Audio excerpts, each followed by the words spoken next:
Chair, I propose. Thank you, Senator Gataya. Seconder? Chair, seconds. Thank you, Senator Wambua. We will do a very quick round of introductions, very, very quick, starting with members of the Senate present. Let me start from Senator Dulo. Oh, sorry, Senator Lelegwe. Senator Dulo was brighter. Thank you. Thank you, Chair. My name is Lelegwe Tumbesi, Senator for Samburu County, member of the committee. I'm Fatuma Dulo, Senator Isiolo member.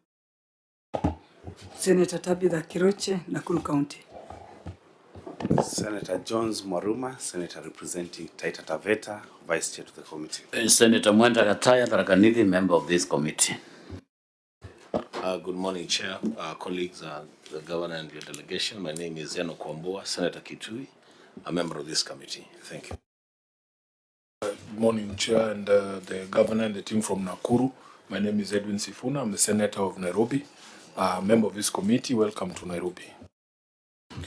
Through the Chair, Chair Argei Kiprotich is my name, Senator of the Republic of Kenya, representing the great people of Nandi County, and a member of this committee. Thank you, Chair. Karibuni, Senators. I'm Moses Otieno Kajwang, Senator from Homa Bay. I chair the committee. Very quickly, clerks.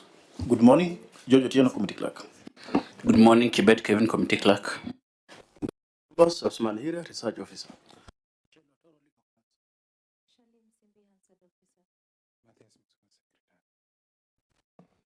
Morning, Chair. John Chege, Sergeant at Arms. Yeah, that's all from us. You're welcome. The Office of the Auditor General. Good morning, Chair, honorable members, Your Excellency the Governor and your team. My name is Mark Ashanje from the Office of the Auditor General, and with me is the team responsible for ordering Nakuru, and I invite them to put themselves on record. Good morning, honorable members. My name is Kamenji Dominic, Director of Audit, Office of the Auditor General. Thank you, Chair. My name is Lona Uchieng, Deputy Director, Audit from Nakuru Regional Office, Office of the Auditor General. Thank you, Chair. You are welcome, OAG, ESCC. Yes, good morning, Chair and honorable members. Christine Mweu from ESCC. Thank you. Karibu, and the Control of Budget. Thank you, Chair. Good morning. My name is Joseph Wambua from the Office of Control of Budget. Karibu, then National Treasury. Good morning, all. My name is Sandy Kanatha from the National Treasury. Karibu, those are the stakeholders we work with. The other person who's not on the table is the Institute of Certified Public Accountants of Kenya. Governor Nakuru, please go on record. Susan Kihika, the Governor, Nakuru County. And before the Governor's delegation goes on record, Clerk, did we invite the County Assembly, the Public Accounts Committee? Thank you, Chair. Yes, we did invite the County Assembly Public Accounts Committee. However, I called the clerk this morning, but he didn't pick up my call. Thank you. Okay, so we'll proceed with the executive. The rest of the delegation, name and Chair position. And members, Stephen Jogu, CCM in charge of Finance and Economic Planning in Nakuru County. Honorable members, the Chair, my name is Evelyn Kakai, the Chief Officer, Resource Mobilization. Thank you, Chair. My name is James Katiwa, Deputy Director, Accounting Services. Thank you. Harris Palipila, PA to Her Excellency the Governor. Samuel Ndekwa, Chief Officer Finance. Dr. Daniel Wenaina, Chief Officer Health. My name is Charles Longa, Assistant Director of Finance. Thank you, Chair. Honorable members, my name is Esther Ngata, Protocol Officer, Nakuru County. Good morning, everybody. My name is Simon Mwangi, Chair, Audit Committee, Nakuru County. Chair, my name is Kamau Kuria, Chief Officer, Abans, Nakuru County. Those at the back, you might need to stand so that you can be able to see. Good morning. My name is Timothy Mbatia, Head of Internal Audit. Good morning, Geoffrey Mushoki, County Solicitor. Good morning, my name is Peter Kechenya, Chief of Staff. Good morning, my name is Francis Njoroge, CEO, Youth, Sports and Talent. Morning, Chair, honorable members, I'm Dr. Achoka Victor Wandale. I'm a Chief Officer for Economic Planning and Revenue Administration. Pleasure to be here. Thank you. Good morning, Margaret Kinyanji, Chief Officer Agriculture, Nakuru County. Good morning, Chair. My name is Bernard Namnane, Director Communications, Nakuru County. I believe your delegation, everyone has gone on record. Okay, if that is the case, let's move swiftly to the next order, which is administration of oath.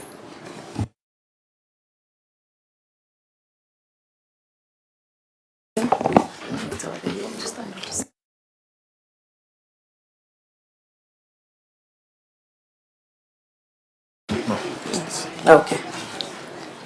I, Susan Kihika, do solemnly swear that the evidence that I shall give before this committee in respect of the matters before the committee shall be the truth, the whole truth, and nothing but the truth. So help me God. Next will be your tabling of your written responses.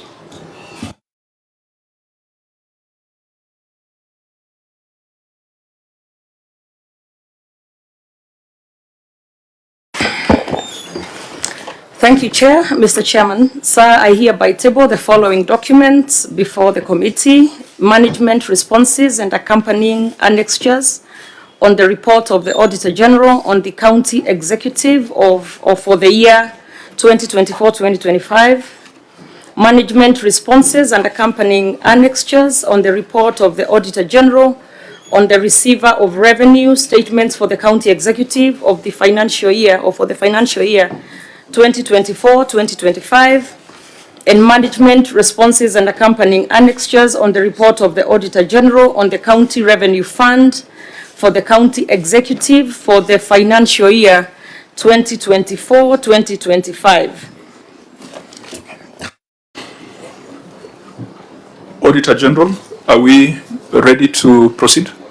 Thank you, Chair. The responses were brought on time and we are ready to proceed. Thank you, Chair. Clerk of the Senate. Thank you, Chair. Yes, I can confirm that the responses were received in time.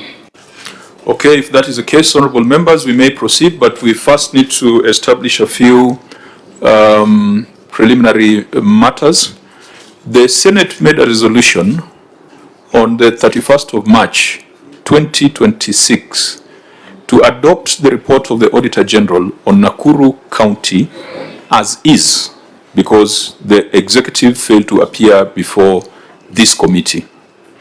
Secondly, the Senate made a resolution that the Governor Nakuru be fined 500,000 Kenya shillings in her personal capacity for ignoring summons to appear before this committee on 30th of March 2026. Clerk, can you confirm whether the fine has been paid? Thank you, Chair. Yes, I can confirm that the check has been paid. The fine has been paid, sorry, and we have the banker's check with us. Okay. The third resolution of the House was that the Governor appear before this committee within 30 days to explain measures taken to close the non-conformances highlighted by the Auditor General. And that is the agenda of our meeting today. The fine having been paid, I believe, members, we can proceed now. We will start with the report on the County Executive, then go to the report on the receiver of revenue, and finally the report on the County Revenue Fund. Since we have spent quite some time, about an hour, going through this report, I can confidently say that half the work is already done, and the other half will now require the Governor to respond. We will categorize the issues in this report into three. The first category are the issues where the Auditor General is satisfied that the county has taken adequate measures. We will not waste time on those. The second category are issues that require further explanation by the Governor. We will spend more time on those. And the third category are issues that can be pushed to be considered in the substantive audit for 2025-2026, which has already begun. I believe the Auditor General is already on the ground. So we will isolate the issues which we must deal with here and the issues which shall be pushed to the next audit cycle. So let's start with the report on the Executive Auditor. Tell us what your opinion was, and then we go to the basis of that opinion. Thank you, Chair.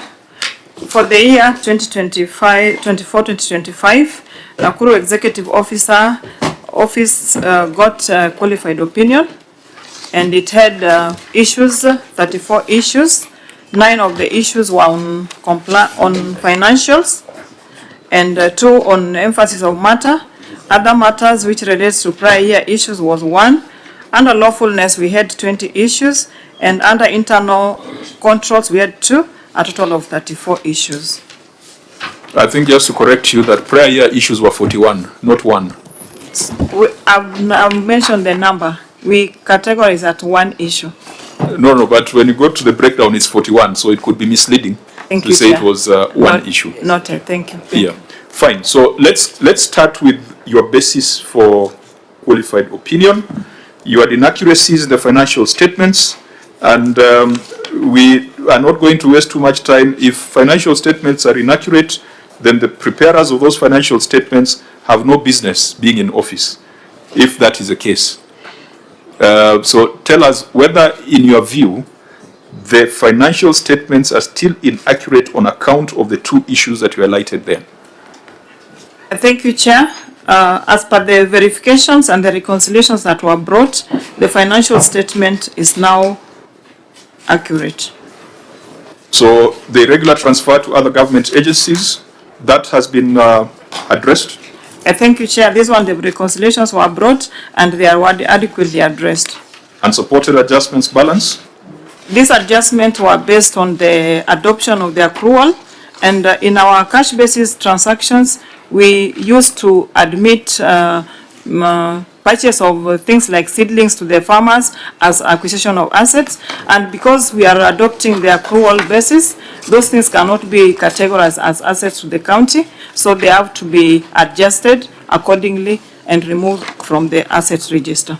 So they were adequately addressed. Okay, so if those would have been outstanding, we would have declared CPA Evelyn B. Kakai the signatory to these financial statements and fit to hold public office. Thankfully, the Auditor General has given us an assurance. Let us go to the other issues. The issue number 2, property, plant and equipment without ownership documents. Thank you, Chair. This issue is still outstanding, and if I may read. Please proceed. The statement of financial position reflects property, plant and equipment balance of 23 billion as disclosed in Note 26 to the financial statement. However,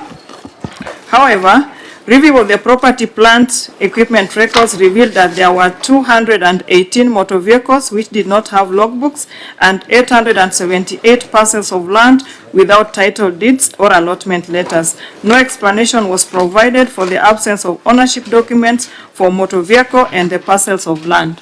Further, the land register indicated that 10 parcels of land had been encroached by illegal settlers and private developers, and management had not taken any action to reclaim or settle the matter to acquire titles or encroach parcels of land. In the circumstances, the accuracy, completeness, and ownership of property, plant, and equipment balance of 23 billion could not be confirmed. Thank you, Chair.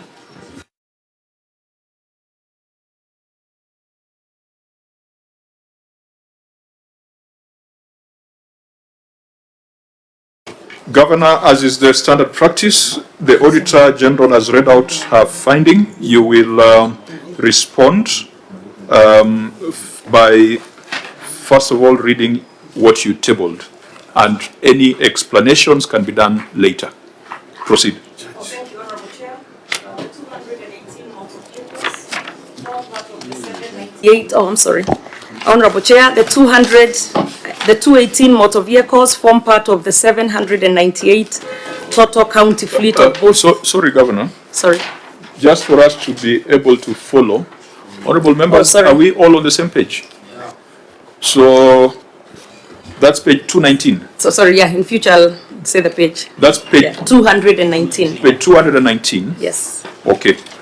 If you are on the same page, then we could proceed. I think that there are those annotations or those colorful. That it's volume 1. Yeah, this is a very unique way of arranging documents. Yeah, thank you. Governor, tell your team when they are labeling the documents. Yes. The annexure number should be the top document. Sure. It is not possible for you to open 2 documents and you see it's volume 1. Let it just be on top for ease of reference. And I've also seen, Chair, for the first time, an entity splitting its response. So you can imagine this entire bundle of papers was to respond to that query number 1 that we were dealing with. Yeah, let's look at the substance. The form is foreign, but let's look at the substance. Page 219. Okay, proceed. Okay, Yeah. thank you, Chair.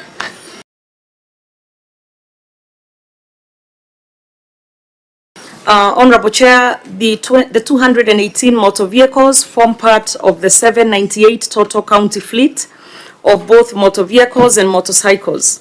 Out of the 798 total fleet, 488 motor vehicles and motorcycles were inherited from the defunct local authority and devolved functions. 245 motor vehicles and motorcycles have formally been transferred to the county government by the IGRTC, leaving a balance of 243. The 878 parcels of land without title deeds or allotment letters form part of the total 1,856 parcels of land in the possession of the county government, classified as follows in terms of the ownership documents. The ones with titles are 151, without titles are 878, new identification 827, making it a total of 1,856. The management has taken the following steps to address the gaps in ownership documents. The county has paid part of the requisite NTSA charges of Kenya shillings 2.5 million to enable processing of logbooks for motor vehicles. An additional amount of 5 million is awaiting final payment to completely put to rest the logbook issues. Appendix 2.1 RTGS payment schedule 218 for the 218 list of motor vehicles. Number 2, the management has further allocated funds in the upcoming financial year 2026-2027 to process title deeds for the parcels of land without ownership documents. This will supplement the efforts the management has done through a supplementary allocation for processing the title deeds. 3 million has been processed, awaiting payment to various government agencies dealing with processing of the title deeds. Appendix 2.2 is the budget extract and list of title deeds. The management has written to EACC to facilitate on recovery of various encroached parcels of land, and the EACC has been able to recover one parcel, one house at Golf Club Road Estate. We are closely working with the EACC for the other recoveries. Appendix 2.3 is the letter to the EACC. 4, the management has formulated an asset management policy that will guide management of county assets. The policy is in line with the PFM Act 2012 and the enabling legislation and policies as guided by the National Treasury. 5, we have engaged the IGRTC to finalize handing over of the said parcels of land through gazettement. Appendix 2.4 is the letter to IGRTC. The management commits to process ownership documents on timely basis for any acquisition of assets. Auditor General, what's your comment on that response? Thank you, Chair. Our response is based on the evidence on page 242, where the county government has written to the Intergovernmental Relations Committee on the number of parcels they have, where they have indicated they have 1,460, while the one that was gazetted by the IGRTC was only 98 parcels of land. So we were at loss because if these 1,362 parcels of lands are not gazetted and the committee was tasked with the responsibility of handing over the assets, the county may lose some parcel of land. Thank you. Okay. Maybe if there any follow-up questions from members on this? Because it has two distinct elements. There's an issue of motor vehicles and there's an issue of land. And I think on the land, we'll probably link it to our earlier conversation on leases. I think we had, in our brief, we had a conversation around leases, which will demonstrate maybe the situation in Nakuru. So, honorable members, because for motor vehicles, really, Governor, this 798 total fleet, if 488 were inherited from defunct local authorities, are they still serviceable? Because that means that at minimum they are 13 years. Some are, as we still use them, but some are not. But I'll have Mr. Mugoi, the assets accountant. I don't want us to spend too much time on this because there are bigger things. That's and fine. Secondly, in your insurance for motor vehicles, have you insured all of them? The ones that are operable. So the ones that are not, we have not. The ones that don't move, we have not. Right? So, Auditor, one thing you could help us with in this audit is that these 798 vehicles, how many of them are serviceable? How many because we have seen cases where counties take out insurance for vehicles that are unserviceable. You could do that for us in the current year audit, so that we see the value of this 798, so that even when you're insisting on logbooks, it should be logbooks for useful assets, rather than just insisting on logbooks for a vehicle that is lying on stones in a garage somewhere. Maybe that could add further value to this particular matter. You could advise us on that and confirm to us whether the insurance cover is applies to all the vehicles, and we find out whether they're taking comprehensive insurance for unserviceable vehicles, as you have seen in some other counties. And perhaps, Chair, the Auditor General should also help these entities. Like, if a car has been grounded all these years, Chair, why does it have to be appearing as an asset of the county? What are they supposed to do with all these grounded vehicles? And then maybe also, maybe also to add on that, if at all the vehicles were transferred from the previous government, maybe the auditor and the High Excellency Governor, how long does it take? Because it's now 4 years down the line. We are only remaining 1 year.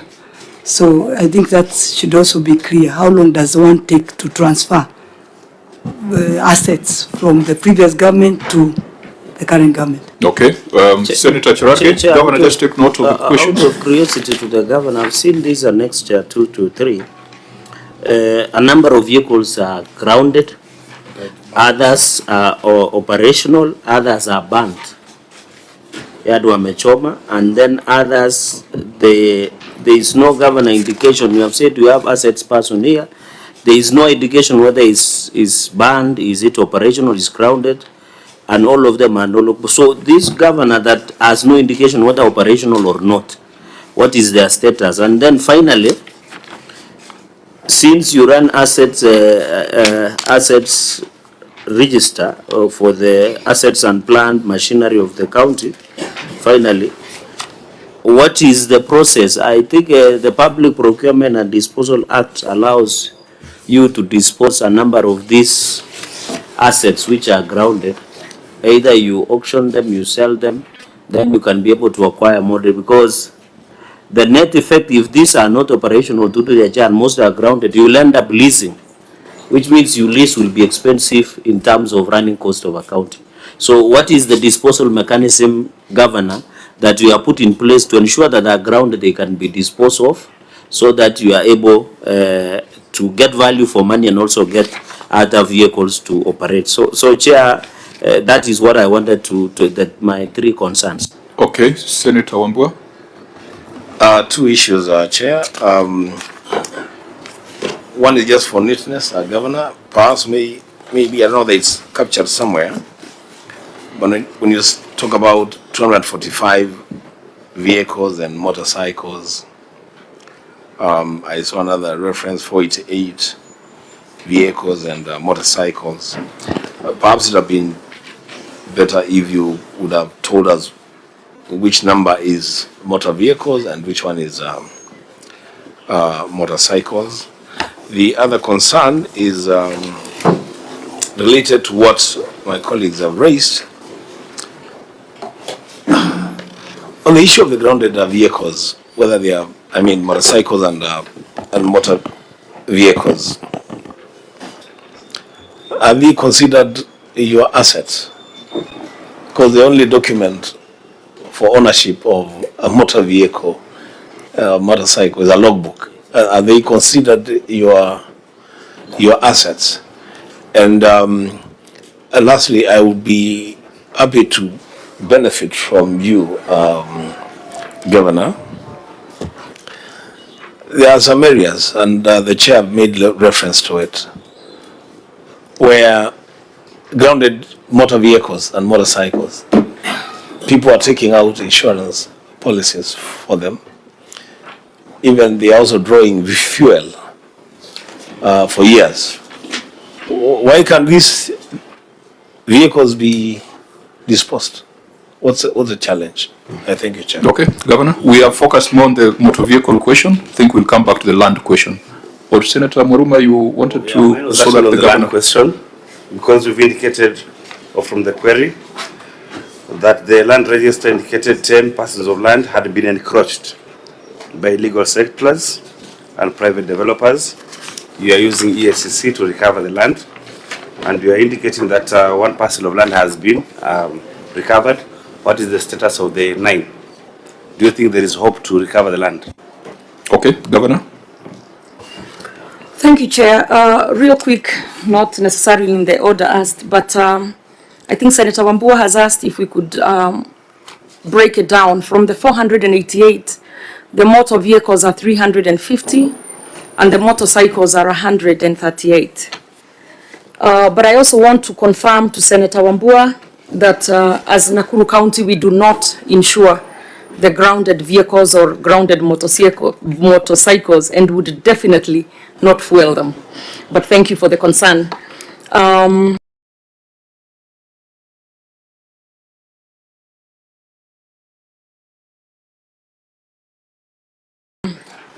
Senator Cherargei, in response to the Senator's question, we are not able to dispose, though we are obviously aware of the process to do the disposals, but we can dispose. So once we have the ownership, then we are able to dispose. So we are waiting to get the logbooks, and then we are able to dispose the ones that are grounded and that do not move. For Senator Keroche... A quick one on that, just a follow-up on that. So the ones that you have grounded, have you disposed? No, we have not. We have not. Sorry, through the chair.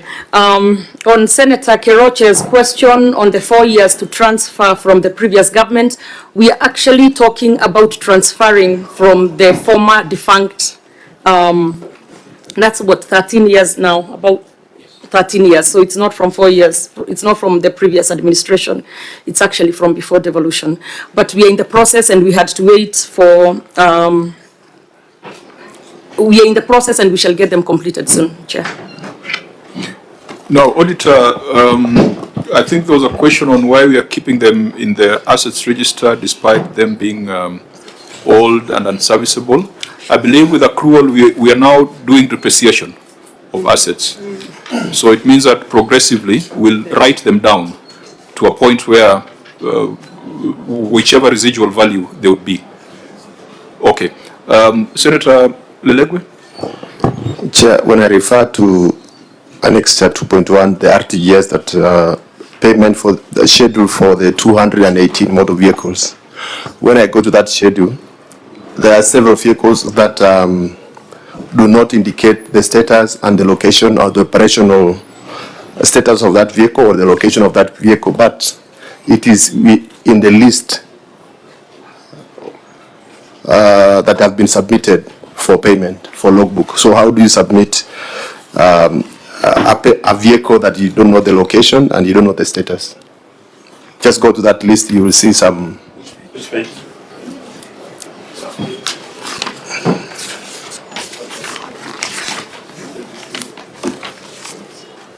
Okay, at least page they are 220, paginated. page 223, there is one. The status is not known. Number 9. Number 9. Then when you go to 224, there is 30, 31. There is 34. Then you go to 25. There are several. Oh yeah, so page 223, you are referring to that row number 9? Yeah. That vehicle registered in 1980 before you were born? Okay. Okay. My issue is the list has been submitted for payment. Yeah. For logbooks acquisition. So I'm asking whether you can include a motor vehicle that is not, that the location is not known. And the status is unknown. Yeah, and there are several. I'm wondering, there's one that was registered in 1910. Have you seen that one, Governor? 1910. Number 4. That should be taken to the number 4. That's actually an asset, should go to the concourse. 1910. Number 43. Even number 10 is another. It's at page 228, a motor vehicle that was registered in 2011, number 138. It's not, the location is not known, and the status is not known. But I just wanted the governor to clarify whether you've paid for all these motor vehicles included in this list. Okay, before you do that, Senator Omogeni, Senior Counsel, please go on record. Yes, thank you, Chairman. My name is Okong Omogeni, Senator of Nyamira, a member of this committee. I'll also be interested just to know what model these vehicles are. There are so many of them, the ones of 1910. At page 224, there are about 3 of them that were registered in 1910. And the governor has confirmed that it has taken us 13 years, Nakuru County, to know the vehicles came to transfer, or to know which ones to draw and which ones to register. So I think there is some things are not very clear. Okay. No, I'm not saying drawing. Honorable members, let's get back to this. Came 13 years so that I to do this process. With For this Senator process, Karache's, question, whether to find out from the governor where we have the Nakuru City County as a full, complete asset register. It will be able to answer what Nakuru has. So maybe the governor can tell us what is the status, so that it is easy to assess. But for the 1910 Senior Council, you can bring concordel guns here in Nairobi. They normally have for the old vehicles. Okay. Even though your last question, this would be the subset of the total asset register. So as to that question, this is the answer of the asset register. But Governor, you may make a quick response, because I think we have more substantive issues ahead. This one, we are just doing warm-up. It's okay, Chair. I will hand over to Mr. Mogoi as far as the specifics of the registry. However, I will point again, maybe I wasn't very clear when I talked about the 13 years. It was not that the county government took 13 years to register, but a lot of this stuff is just coming down from IGRTC, the committee, the Intergovernmental Relations Committee, that and previously held by the State Department of Devolution. So as counties, we are just now getting this pushed over or pushed down to us, and now we are doing what we need to do by keeping the full registers. So Mr. Mogoi, you may proceed with the answer.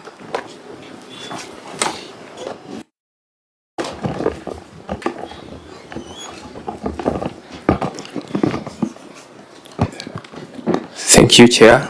All protocols observed. The motor vehicles that are in question from the devolved functions and the defunct local authorities, as indicated earlier, have not been fully transferred to the county by IGLTC, so that we can be able to dispose of the grounded motor vehicles. and even a decision for disposal to be taken for the remaining motor vehicles that were long overdue in terms of registration. IGLTC transferred part of the motor vehicles, but indicated that we needed to pay the requisite charges to NTSA, and the payment has been made, that is 2.5 million, to be able to process and have the log books so that we can be able to transfer the same. As pertains to the land that IGLTC gazetted 98 parcels, they gazetted the 98 parcels which did not have any dispute, and they are further to gazette all the other parcels so that we can be able to process the titles at the county level. The attachments are there to support the communication between the county and the IGLTC, who are charged with the responsibility to handle the assets for counties that were devolved. About the status and location of the vehicles, the summary of the list that is given is a summarized list, but the register indicates the entire register is able to locate everything as per the location of the motor vehicles. This is a summarized fashion that has been shared to be able to support the argument, but a detailed register is available for the same. So I think that's not a very useful explanation. When you come to the Senate, you come with the full details. You can't come with a redacted version and say that there's another version somewhere. Honorable members, I wanted to propose that we ask the Auditor General to go back on this particular query. We mark it as unresolved and ask the Auditor General to look at other dimensions on the number of vehicles that are unserviceable, the issue of insurance, the other issue that one member raised where those vehicles of 1910 are being used on fuel registers. They're drawing fuel from petrol stations. We have seen it in other counties. Please give us an assurance that those things are not happening, and also give us an assurance that if there's any disposal, it's been in line with PPDA, and if there is any valuation or write-down, it is in line with IPSAS accrual. Maybe you can broaden this query beyond just the ownership documents so that we can look at it more critically the next cycle. Honorable members? Chair, quickly before you conclude, we have so many entities before this committee, and this issue has been flagged quite across the very many counties. This is the issue of asset register. I don't know whether we can have a conclusive approach to this one, because it's a matter that keeps on coming before us. For 13 years now, we are talking of assets that are not being transferred from the defunct local authorities and so forth and so forth. It's an issue that is likely to be with us for quite some time. No, even for 20 that you will just find that there's a matter that will not be transferred. I think as a committee we are supposed to have a different approach. Yes, so that we conclude this matter once and for all. I know the governors on their part have been discussing things at summit, and because I recall I was the chair of the Revolution Committee in the last parliament when the governor was our whip. Was he our whip or yeah, and she used to whip us thoroughly. But we concluded, IGRTC concluded matters and forwarded to IBEC and Summit, and they don't seem to be making a decision. I think they are still asking for budgetary allocations to go back and identify assets. So I agree with you that we need to have some finality, but it goes beyond the Public Accounts Committee. We need to involve the Devolution Committee and even the Finance Committee, but also the governors on their side must fast-track issues in Summit and IBEC because we don't sit there as a legislature. Maybe to close it, Senator Cherargei, Waruma, Senator Dulo, so to allow us to move to the next. I already asked my question. Okay. On the land. You know, there's a lot of land that has been encroached by the who is who in town, and these people you can't touch. I want to find out if these 10 pieces of land that were encroached are some of those pieces that are replicated across Kenya. You can't touch those people. Do you think using ESCC is feasible to get back this land? Some of them could be having very expensive buildings. So what is the status of recovering this land through ESCC? That's an important question for me. Okay, Senator Dulo, then Senator Cherargei, then we allow the governor to respond. You had an intervention, Senator Omogedi? Me, I just wanted whether we are accepting it on record, that the county government of Nakuru has made a request to National Transport Safety Authority, NTSA, to issue them with logbooks for vehicles that were registered in the year 1910. 10 of them. That somebody is paying public money to process a logbook for a vehicle that was registered in 1910. Is that what the Senate of the Republic of Kenya is being told? Okay, so raises a value for money. For you, it's a value for money question, isn't Can it? a 1910 vehicle be existing anywhere in the Republic? That somebody can say, let us budget money, we pay NTSA to process a vehicle for an asset. You can call a 1910 motor vehicle an asset, No, it Chairman. is. And pay money to NTSA to give you a logbook to show that you own that vehicle. That's what I wanted to hear from Governor. Okay, Governor, you just note that. Senator Dulu? Chair, as you've heard from the Governor, I remember over the years we have asked IGTRC to fast track the process of actually handing over the assets to the county governments. And I believe counties will not be able also to dispose of most of the vehicles unless they are handed over with the logbooks and all that. So as a committee, and I think it's not only Nakuru, most of the counties, they even have vehicles that are scrap metals right now. And even those scrap metals, you cannot dispose them off without the documentation and all that. So from my part, I believe we should be able to call in IGTRC, NTSA to fast track the process of actually handing over all those vehicles to the county government so that they can finalize this matter, because it's taken over 13 years for us to conclude on this matter, which doesn't look very healthy. I thank you, Chair. In fact, on that point, members, if you allow, and Senator Omogeni, maybe we should be telling NTSA to waive transfer fees where the transfer is not commercial, where it's as a result of that constitutional transition. Because why should they charge a fee for transfer of 1910 vehicles? Maybe it's a recommendation we can make, but the governor will advise us, being the person. To add on that, maybe IGTRC should be able to give us the list of all the property, or rather the vehicles that are supposed to be transferred to those counties. Then we can have that discussion. Okay. Maybe we can write to them. Senator Ombua, but let's avoid reopening or speaking twice to the question.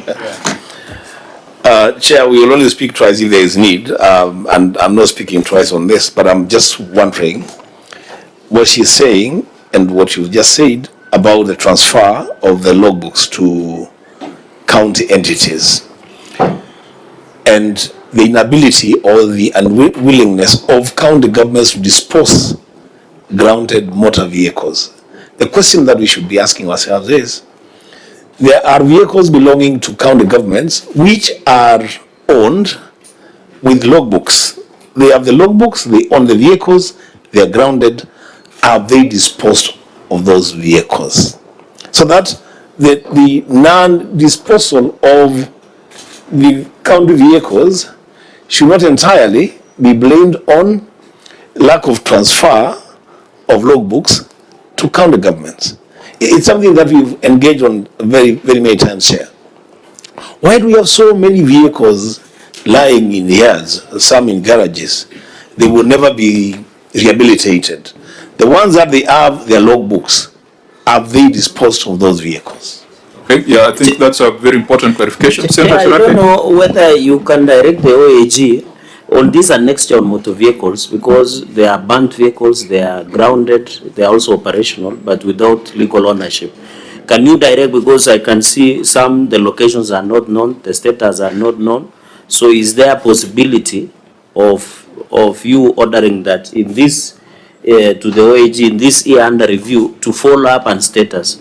Chair, there was a proposal, and now it is towards Parliament, that either through education or any committee, we should, as Parliament, and Senator Sifuna, who might want to run for president, should note this very carefully, we can prepare a policy so that all these grounded vehicles to the government or counties and national should be taken to TVET for our sons and daughters to use for training, especially in mechanical. Some of them are running archaic technologies. It's unfortunate, but that is a situation. But we, instead of selling them without value, we give ground to TVET for purposes of training. And Chair, this comes in conclusion, sorry for taking long, that there is an NTSA regulations that they want to do inspection for vehicles and all that. So 1910, what will become of it? I know those rules and regulations are coming, and the chair of, I know it's not comfortable me saying this, but I should say it, that there are regulations that they allow NTSA to do what they are trying to do. So I don't know, we are yet to vote. So all these vehicles will have to be inspected by NTSA. Sorry, the report recommended we annul and we celebrate the chair of delegated legislation. So NTSA implementing an illegality. So allow me, Chair, to rest there. Let me not react. Okay, thank you. Because the man from Taraka is getting spirited. Let's close the vehicle question and go to the land question. One point that if Cherargei has any ideas, they're in government now. Let them just do those things he's saying that we should do. Because under the next government, we are dealing with electric vehicles and other new technologies. We cannot be teaching our children how to drive a vehicle that was driven by the DC of Nakuru in 1910. That's not possible. So let them just finish. They have 12 months to finish all these things that they I think the World War I vehicles don't need to be taken to TVETs.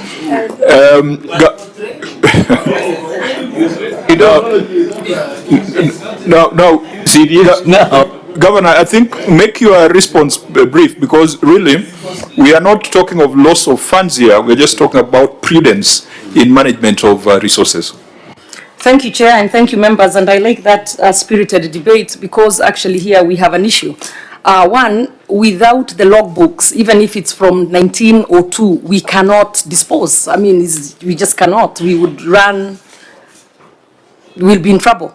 We actually, I'm being told that there's a time before my time where they tried to dispose such assets and they could not because there are no logbooks. So one is that issue of the logbooks.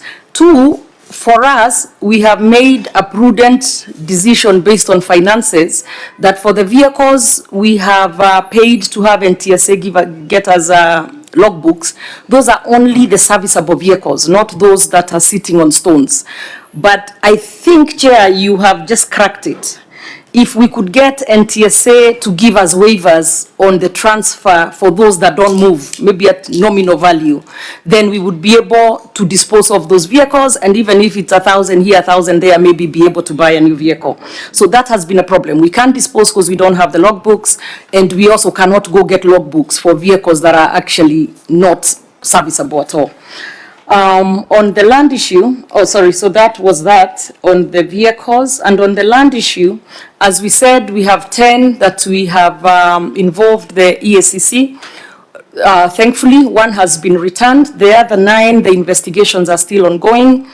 There's also an issue as far as some of the other land from the State Department of devolution, or where they are not, initially they have to identify the land, value it, and then transfer it to us. So they keep telling us there's no budget. So there's also a financial implication that has made the progress very slow.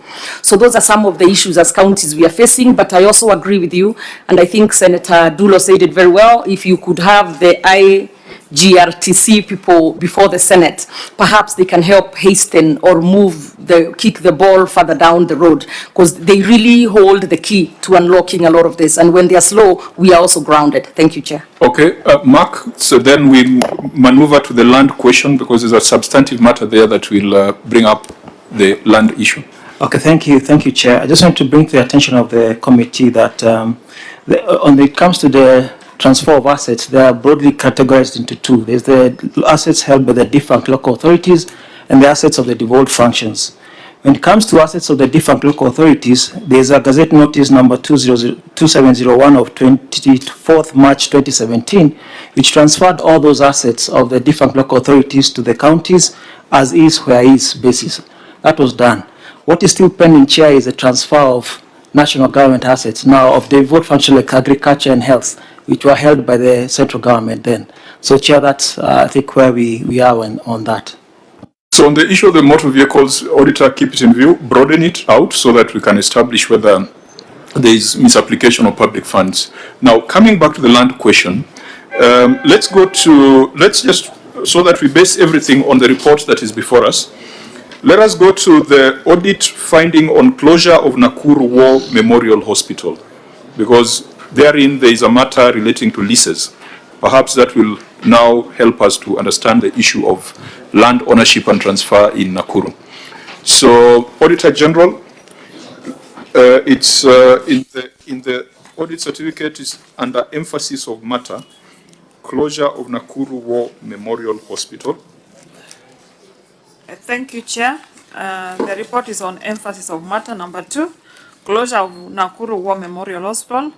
As reported in the previous year, Nakuru War Memorial Hospital sits on a plot number, Nakuru Municipality Block 11/107, that measures approximately 11.25 hectares of also host Nakuru County Referral and Teaching Hospital, Nakuru Annex Hospital, and the State House landfill.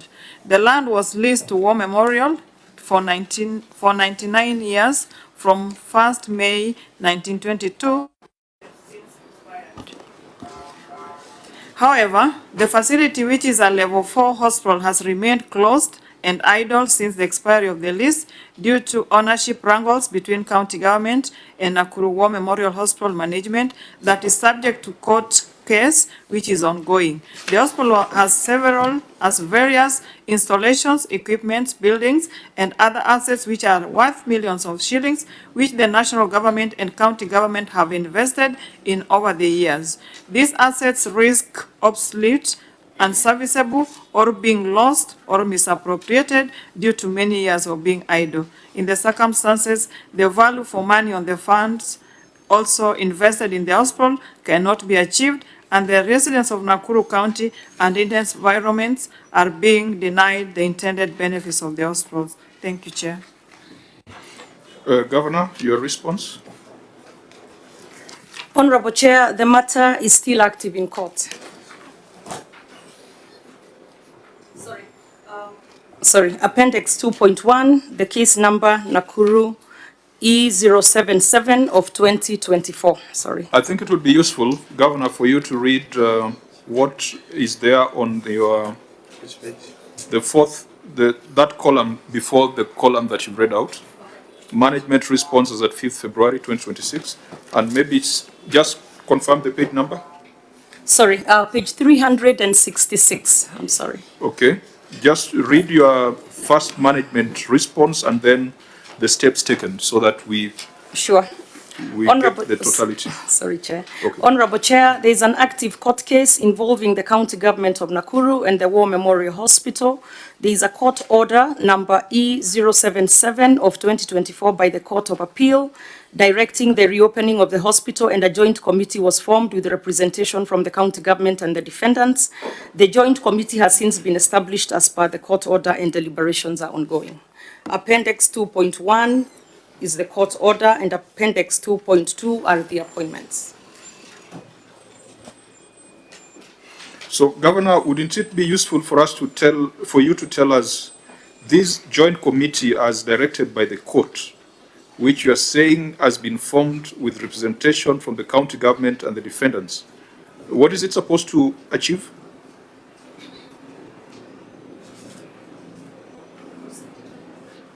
Oh, sorry, may I proceed? Yes. Oh, okay. Yes, the Court of Appeals directed that there be a joint committee between the county government of Nakuru and the defendants for the hospital to operate as the court cases are determined. The committee was formed, and as you can see, we have attached those appointments. However, the defendants declined to have a joint committee run the hospital as we are waiting on the court cases. So that is why there was a gridlock and we could not proceed. And that is where we are right now. What is in contention? What is the crux of the matter? Because when I read the Auditor General's observation, the Auditor General ties it to an expired lease. What are the specific matters in court? I believe there's a civil and a criminal matter.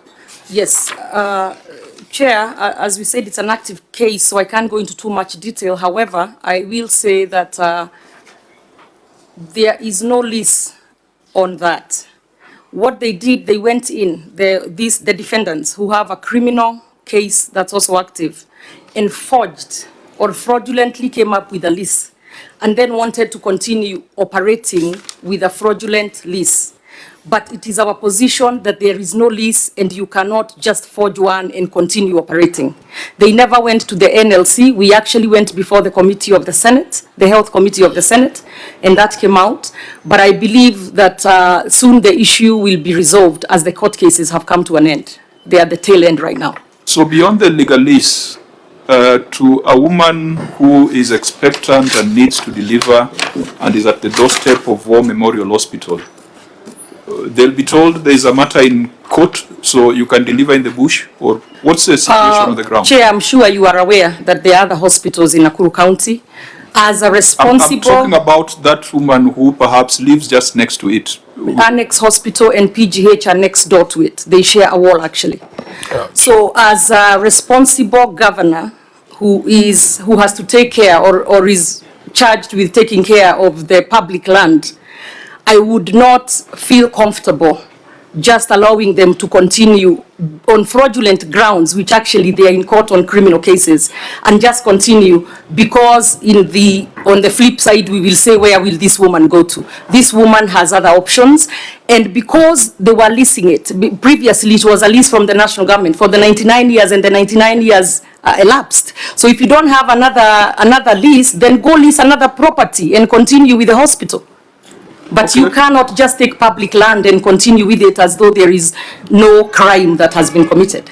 So members, legal lease versus lives, legal lease versus livelihoods. What is astonishing to me is that even from the legal perspective, if you look at the court order from the Court of Appeal at Nakuru, it's a consent order. A consent order by parties. I think, if I remember my law correctly, is that you cannot even appeal it. You cannot appeal a consent order, an order that is issued by consent of the parties. And if you look at the terms of the order, at paragraph 2 there, it is at page 368, Chair. The hospital shall be opened immediately under the joint management of 2 persons nominated by the applicant and 2 persons nominated by the first and second respondents. At paragraph 3, the court repeats itself that the 5 members shall immediately open the hospital with proper management and control over all issues relating to the hospital. This order is from 1st of October 2024, Governor. Doesn't your legal team know what to do when people violate consent orders? What have you done about, if there is a court order that was very clear in its terms, you can't just say that the parties refused and then you roll over and then run to the Senate. That's not possible. There are legal implications of parties who violate court orders. So what have you done to address that as an entity from October of 2024 is what I want to know. Governor? May I respond to that? Yes. As I said, and as you have seen the attached appendix here, we did the appointments, and the same people who are in court claiming that there is an urgency in reopening the hospital refused to proceed with the appointed committee. That's clear. So we have we have asked our county attorney to go back to court for contempt. But you also cannot come and say that you need the hospital opened today and then refuse to do what the Court of Appeals has said. Governor, those other parties are not here. And the chair's concern is that woman who lives next to the hospital who needs to use that hospital. If we have agreed that the hospital is going to be opened immediately, from October of 2024, we are now in July of 2026. Yes. Governor, you can't sit there and tell us that today is when you have instructed your council to go back. When did these people violate this court order? Since then, they were called by my people to come and open the hospital, and they declined. They said they will not participate. Our concern is not what they have done or not done. What have you as a government done? Because you should have gone to court immediately immediately the same day and told the court that these people are in contempt of the We court. are not the ones with the urgency to open. It is them. So if they do not want to open together with the county, Governor, you will get into a lot of problems, and you know. Governor, please just calm down, because that's a I'm dangerous. down. It's a dangerous By statement. the way, I'm completely calm down. You haven't seen me up. Governor, Governor. we've seen you when you are calm. You are not calm. So please. You're trying to put words in my mouth. No, The chair is trying to help you. I'm trying to help you, Governor. No, don't help me. I'm trying to help you. I have the prerogative as a chair to guide this meeting. There is no responsible county governor that can say that they have no urgency to open a health facility. That cannot be something. No, order, Governor. Order. You're telling me not to help you, now you want to respond. Do you want to say those condescending remarks on record? I mean, Yes. you are saying the chair is condescending, honestly. Yeah, I mean, when you say I want to help, You cannot cast aspersions on the chair. Okay, sorry, You have Chair. been a speaker and a member of the House. No, Chair. I have desired, honorable members, I know these tricks. When issues are heavy, people resort to side shows so that we terminate the meeting. This meeting is not terminating. This meeting shall continue. Whether the client is hostile or not, we shall continue. So, Senator Sifuna, please proceed. You know, Chair, the question was very straightforward, Governor. If we go to court with you and the court says you guys go and do this, if the other party doesn't do that, and you're being let down by your legal team, they know what to do, unless there is something that you're not telling us. Because I had somebody introduce themselves there as a county solicitor. Yes. You have in-house legal help. You have a court order for the people of Nakuru. Why is it not possible for you to go back to the court and say these guys are in contempt of court? Is there a story that you don't want us to know? Now, members, let's get the interjection so that, because I do not want an exchange between the governor and my committee, let the governor take note of the questions, then she will respond. Senator, maybe I can add on what Sivuna was trying to raise, and what the chair is trying also to raise. And I can tell the reason why maybe the governor is so, with due respect, with a lot of agitation, is because whatever she's saying, she's lying. She's lying to the committee as a senator of Nakuru County. I can clarify that. Governor, sorry, Senator. Is that in order? Order, Governor. This is my job. Senator, just withdraw the word lying. I've withdrawn. It from the I've record. withdrawn. Yeah, proceed. With a lot of respect, I've withdrawn. But the War Memorial Hospital has a genuine lease. I want to put this in record so that after this you can know what to do, so you can help the Nakuru people. Has a genuine lease. The War Memorial Hospital has 10 court orders to be reopened. That hospital. The word, I mean, I've just heard from our governor, from actually the governor, that it is the joint committee on the side of the War Memorial. They are the ones who refused to come for the meeting. But for me, what I have on my table is that your side of the county government, in that committee, they are the ones who've been frustrating that joint committee to do the needful, or what they've been directed to do by the court. And what now I have, the report I have on my the report now I have is that there is demolition of buildings and properties within the hospital, and it is sad that it is being done out of the offices of the county government. I don't know whether you are aware of that. And then, are you aware that that act that they are doing is criminal? These are criminal acts. And what is the motive of the demolitions of the hospital? So, to me, to the chairman now, is to ask. I know the health committee. I took this matter to the Senate, and the health committee were directed to take up the matter. They didn't do anything when they came to Nakuru. They just went round and round, entered the office of the governor, went to Baringo and left. But then now, I think the Nakuru County people want that hospital reopened. I know there are many hospitals, what the governor is saying, but it has been reported that our hospitals are congested. 3 women are lying in one bed, even after giving birth. It's known that they've been congested. So we need that hospital to be reopened because the services that we used to give, it is the same services like the ones we come all the way to Nairobi Hospital. So our people now are being referred maybe to go to Eldoret, to other neighboring counties where we know the War Memorial used to serve, even the neighboring counties, and it was one of the top hospitals. So if the courts have directed that hospital to be reopened, I think Her Excellency has the liberty to ensure that that hospital is opened.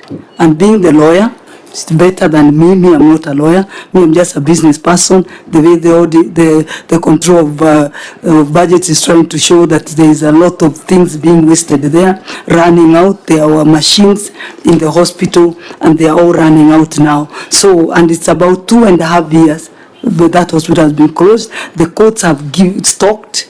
Even this, the CG has also, I mean not CG, the Commitee has also talked that the county government should, whatever the court orders, they should not defy court orders. Whatever the courts have said, they should obey the court orders. Thank you, sorry. I think it all goes back to enforcement of the order of the court on page 368, and what Senator has raised ties with what Senator Sifuna had raised earlier. Senator Wambua, then Senator Chirake. Thank you, Chair. At some point I had raised an issue, but the lawyer seated next to me whispered and said, it's okay, let it slide. Now, Chair, you know, this matter of the Nakuru War Memorial Hospital is a matter that is in the public domain. And you remember we had this during our briefing, and I just want to go on record on this. Why can't we go to the audit query, service the audit query, and then if there is another thing that we need to deal with around that facility, then we deal with it. Because what we risk, Chair, is to get into the other issues around the facility outside of the audit query, and we will not be able to handle the audit query. I'm saying this because I've had the senator from Nakuru reinstate the situation in that facility. I'm very sure if the governor gets an opportunity, she will have a different story to say about the same facility. Seated here, Chair, we can only ventilate. I'm not sure there is so much that we can do to decide who do we believe between the parties involved. Why can't we deal the audit query? What is the Auditor General querying, and how can we address that audit query? Then we can deal with other issues, Chair. Thank you, Senator. Senator, Appendix 2.1 has been provided by the Governor, and it's included on page 368, 369, 370. So I think page 368, I think the senators who have asked questions have based it on that order of the court. I think that's the grounding for the conversations and the follow-up questions. So I think it's perfectly in order to make references to that appendix. Senator Chirake. Yeah, I have no problem with the appendix. I just want to go to the query. Deal with it, then we can go to the appendix. No, we are dealing with the answer to the query. Oh. Yeah, because the appendix is the governor's answer to the query. Senator Chirake. Through the chair, Governor, you know, we've been trying to follow this story of Nakuru War Memorial Hospital. And until I read, Chair, and realized at one time, your party leader, this is the hospital that saved him when he had an accident before he was being brought to Nairobi Hospital. So it's very critical. Your party leader, of course, Raila, odinga. So, Governor, that's why some of us have been very keen with this hospital. My only two questions, Governor. according, you know, county governments, and it's good you are a lawyer, you are the custodians of public land. So in the title deed, who is the owner of this land and what is the size? Number two, Governor, you have attached a document where you appointed your CC, Rose Wanjiru Munga. She's still the CC of Health, is still there, okay. And Samuel Mwangi Mwaura is still the county secretary. Governor, would you have assisted us by showing us the intent of your officers? Did they show up maybe in the hospital? Was there minutes even to start the meeting? Was there something recorded that shows that on your part, as per the Court of Appeal order, you had an intention and an aim to ensure the hospital is reopened? Because you and me agree, any health facility that will assist in treating our Kenyans will be more than welcome. So was there an intent from your part? And finally, I've heard the county solicitor, and maybe you will allow through you to tell us, because he is being paid salary through the taxpayers of Nakuru and Kenyans. Because it is, you are one person, but these are some of the people who advise us. They should have noticed that when there was violation of this court order, because I want to believe the county attorney or county solicitor sits in your cabinet, he should have alerted you as the governor and told you there is a contempt against court order. So is it the right time that the county solicitor might tell us also, because he cannot run away from responsibility? And Chair, you remember we have even sanctioned membership members who violate their membership, including East Park and Law Society of Kenya. So if we find that the Nakuru County solicitor or county attorney did not do his job by ensuring that the contempt proceedings are pursued, then this committee, we might be forced to write to the LSK for disciplinary action, because these are part of professional work that they should do to advise the county government. So, Chair, those will be my three questions. Okay, for Senator Maruma. Yeah, for me, I would like clarity from the governor. If Nakuru Memorial Hospital is a private hospital or a public hospital, because my reading of the query in this second last paragraph is that the hospital has various installations, equipment, buildings and other assets which are worth millions of shillings and which the national and the county governments have invested over the years. Why, if it is a private hospital, should the national government and the county government invest monies there? I would want that clarity, Chair. Governor, you may respond to the various issues. Oh, sorry, before you respond, Senator Mogeni, then Senator Gataya. Yeah, Chair. I'd like to know from Governor. This matter was in court on 1st of October, 2024. Yeah? And the court directed that parties were to appear in court on 7th of October, 2024 to confirm compliance. And the third directive was that this matter was to be heard before the High Court and be concluded within 60 days. Meaning, Chair, that even the High Court appreciated the urgency of this matter. And we know our health facilities are really not able to meet the demands of Kenyans. And I mean, if you really have the interests of your people, you will understand that we don't have enough medical facilities. So from this date, 1st of October 2024, you appeared in court for mention, no compliance. 60 days for the hearing of the matter is over. We are now in July 2026. What has the county government done to ensure that this matter is concluded one way or the other? Okay, Senator Gataya. Chair, we are treating two conflicting statements that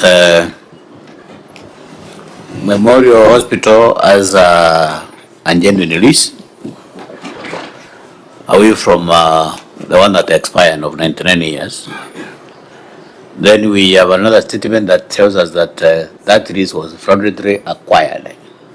So I don't know which one we are supposed to consume as a committee. Those are two conflicting statements.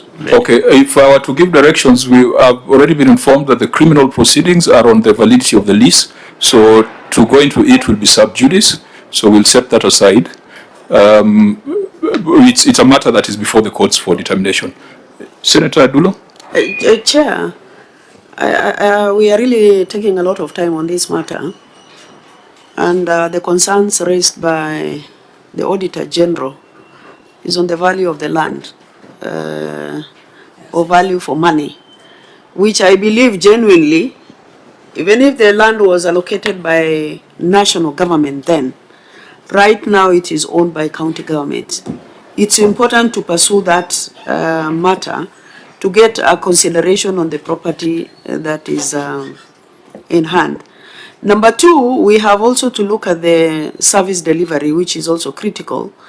Of course, looking at the population of Nakuru. I think Governor should tell us how far she has pushed on the matter of the decision of the court, because there is contempt of court in this particular matter. If she gives us evidence, then we can be able to give our way forward as far as Auditor General report is concerned. I thank you, Chair. Governor, you may respond. Thank you, Chair. Thank you, Chair. One, I still hold my position that we did what the court had asked us to do, which was appoint members to this joint committee. And the county did that, and you have seen the attachments. But I am also saying, I'm also saying that the defendants have frustrated the reopening of the hospital jointly because they feel that it should be just them running the hospital. And again, I still hold my position. Health is devolved. That land, the lease expired. We have a new constitution. The land reverts back to the county. Number two, there was a question as far as how big that land is. It is 27 acres and also includes most of State House, Nakuru. It was part of that title. So we have that landing area for State House. We have another of my public hospitals, the Annex Hospital, that's on that title as well. So I will not sit pretty and not fight to make sure that the land reverts back to the people of Nakuru County. So that's important. The cases are still going. I am told we are almost at the tail end, so the determination should be coming here soon. We did go in front of the Senate committee, and if I am not wrong, the Health Committee, I believe Senator Omogen sits in that committee. The Nakuru senator has also claimed that when they came to my office, the issue disappeared. Well, we have one of them sitting here, so he may know or may not know. So I don't know what that implication of that statement was. Yeah, Governor, let's just restrict ourselves to the audit issues. Sorry. Yeah, I was responding. You know, Chair, these are serious issues that have been raised, so I need to respond.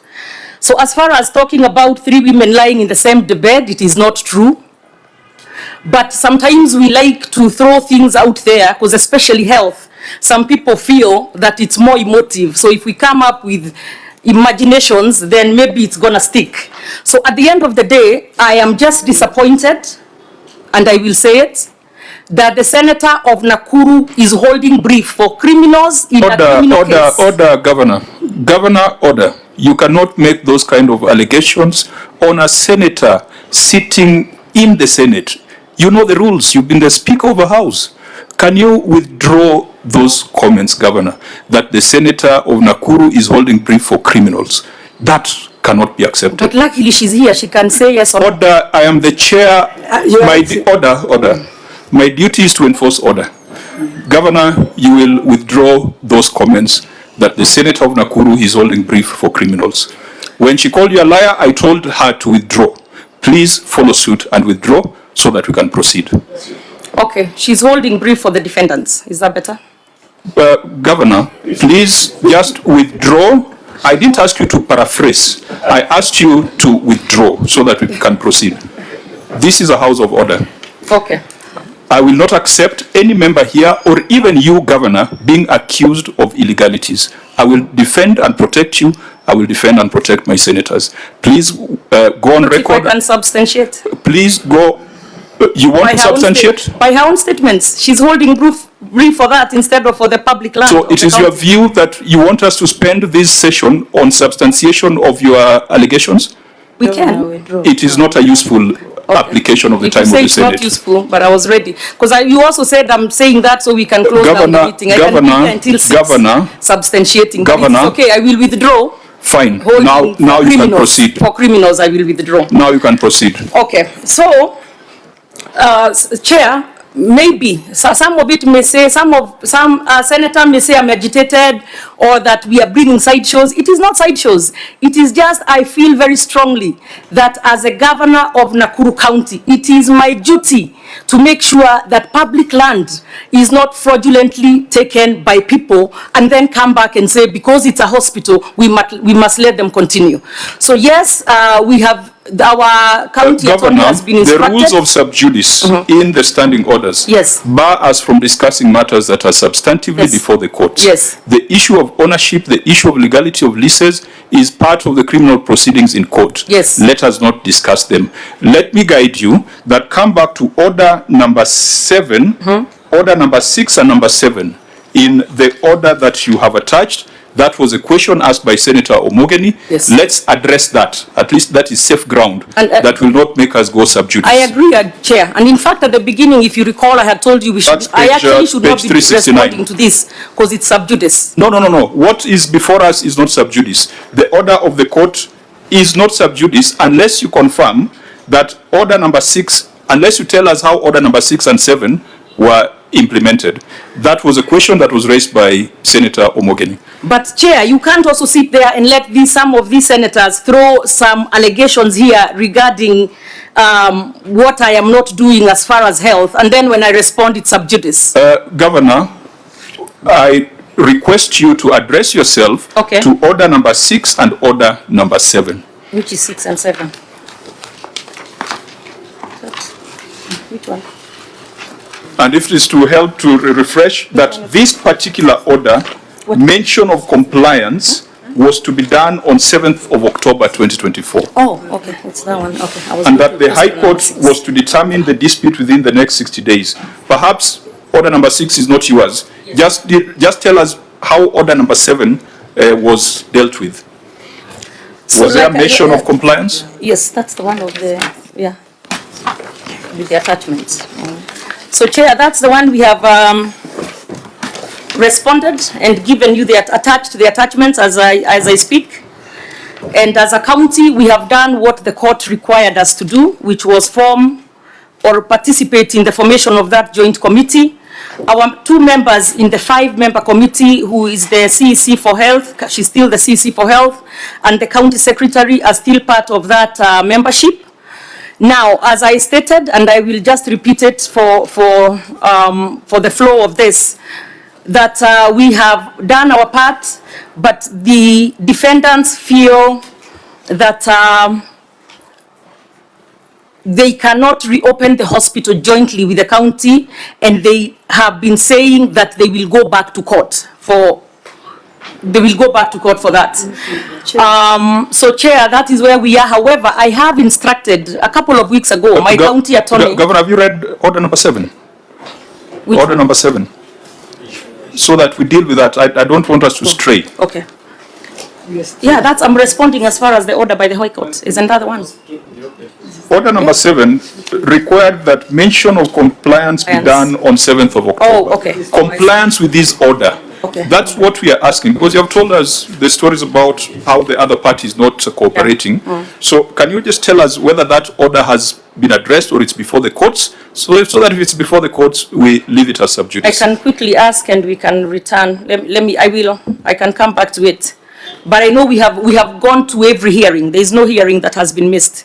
Was there a mention of compliance on 7th of October? Can I ask the attorney, who is one of your senators? Because that is critical. For us, we will not deal with other issues. We just want to know why this order cannot be enforced. Who is the attorney? The attorney of record is Professor Ojienda, who is one of the senators. But I will ask him real quick. Where is he? Governor, is there anyone, order members, order, is there anyone in your delegation who can give us? Yeah, because I thought you had someone from the legal. You can. It's a clear question. It was asked by a senior counsel, and I think it requires just a clear, direct answer. Thank you very much, Chair.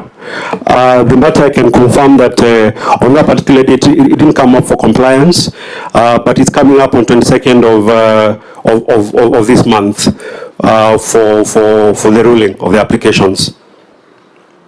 Senior counsel? You see, Wakili, compliance means that you have to tell the court whether order number 2 that required the hospital to be opened had been opened. So what we want to know is, when you went to court, did you tell the court you have complied, or what is on record? When you went back to court, what did you tell the court? Because the court wanted to know whether you had complied with order number 2 that said War Memorial Hospital shall be opened immediately. So what did you tell the court? Thank you, Senator. On that day, the court did not say it, yeah? Did not sit on that particular day, yeah? But we got another date, and we are hoping that we can get the final ruling on 22nd of July to put this matter to rest. So since October 2014, the court never sat again to know whether there was compliance of a court order? On that particular issue, to check on compliance, I would need to confirm. My God, you are letting down your governor. Terribly. Yes. Terribly. Since 24, we've gotten 10 court orders to reopen that hospital. Yeah. So honorable members, I thought we were going to get some substantive answer on that. Members, that is a situation. We shall be the judges. That is why the good advocate, we should take it up with the membership, with the Law Society. And Governor, that explains why you had to look for Senator Professor Tom agenda. Yeah. Because if your in-house counsel cannot answer something that says just compliance. Can I add? Okay, order members. I wanted to add on something on Cherangei. Okay, now let's You've been calling for the RSK. Yes. The date is going to record. RSK demonstrated in the Nakuru, and before they reached the office of the governor, they were beaten with stones by police. It's good to go in Senator Tabitha, very serious Senator matter. Tabitha and Senator Cherarkei, we have the order before us, which has been adduced as evidence. Order members. We have the order before us, which has been adduced as evidence of progress made to reopen the hospital.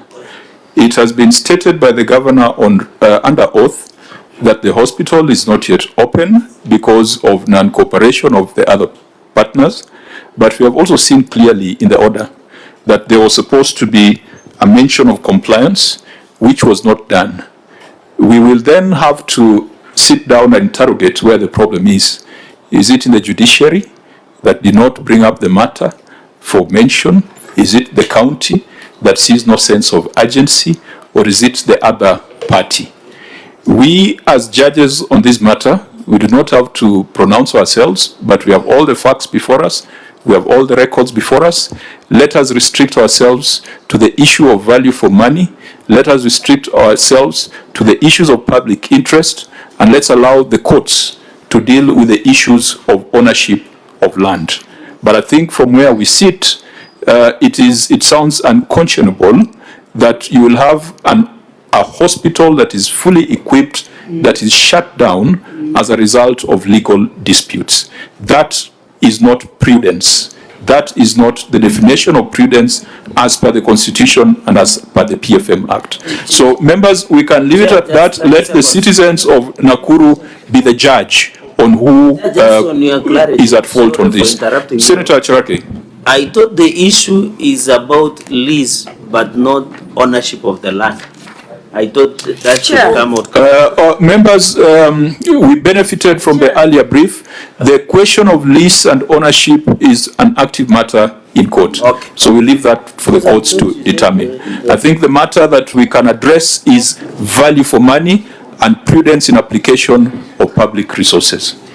Now, members, can we make some progress? Yeah, may I? Just one minute on that. Because I did say that I will ask the substantive attorney on the case. And I have the answer that actually they were in court yesterday.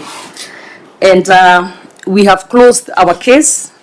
So we have completed our part. The issue of compliance is a substantial part of the trial. So even by discussing it so much, it's sub judice. And because the case has come to an end, and as you have heard, the ruling is on July 22nd, I think it would make sense to wait and see the outcome of the case then, because it's been a lot of litigations. There's actually a lot of cases pending based on this, but this is the main case. But just for the record, as I conclude, the same cases, the same issues happened in Machakos and Kakamega, where such hospitals were such people tried to fraudulently take these hospitals. So Nakuru is not unique, and we shall not give up on fighting for the rights of Nakuru people. We shall give specific recommendations for Nakuru County, because that's the entity before us. Honorable members, I want us to move on to the other residual matters. We had come from the motor vehicle ownership to the land ownership, and we came to this matter of Nakuru War Memorial. Now, let's go back to the other issues of numbers. Auditor General, you had flagged unaccounted disbursements to another county fund. You had advised that the 1.96 billion queried there has now been accounted for? Yes, Chair, that one has been accounted for, but we combined it with the question number 8. That's what's talking of lawfulness of retaining monies for the public facilities, non-compliance with the Finance Act. Okay, so for avoidance of doubt, and for those who do not have the documents before us, the 1.96 billion were transferred to which entities? Public health facilities. And have these public health facilities prepared their financial statements? They prepared financial statements. So they will be subject to audit? They had already submitted the audit, and we have verified the bank statements that the county provided, and we traced how the money was disbursed to the facilities. Okay, so then we look at non-compliance with Facility Improvement Financing Act. You can read your finding.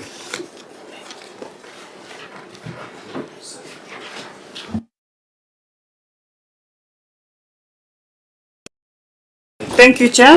That is number 8 under financial issues, non-compliance with the Improvement Facility Financing Act.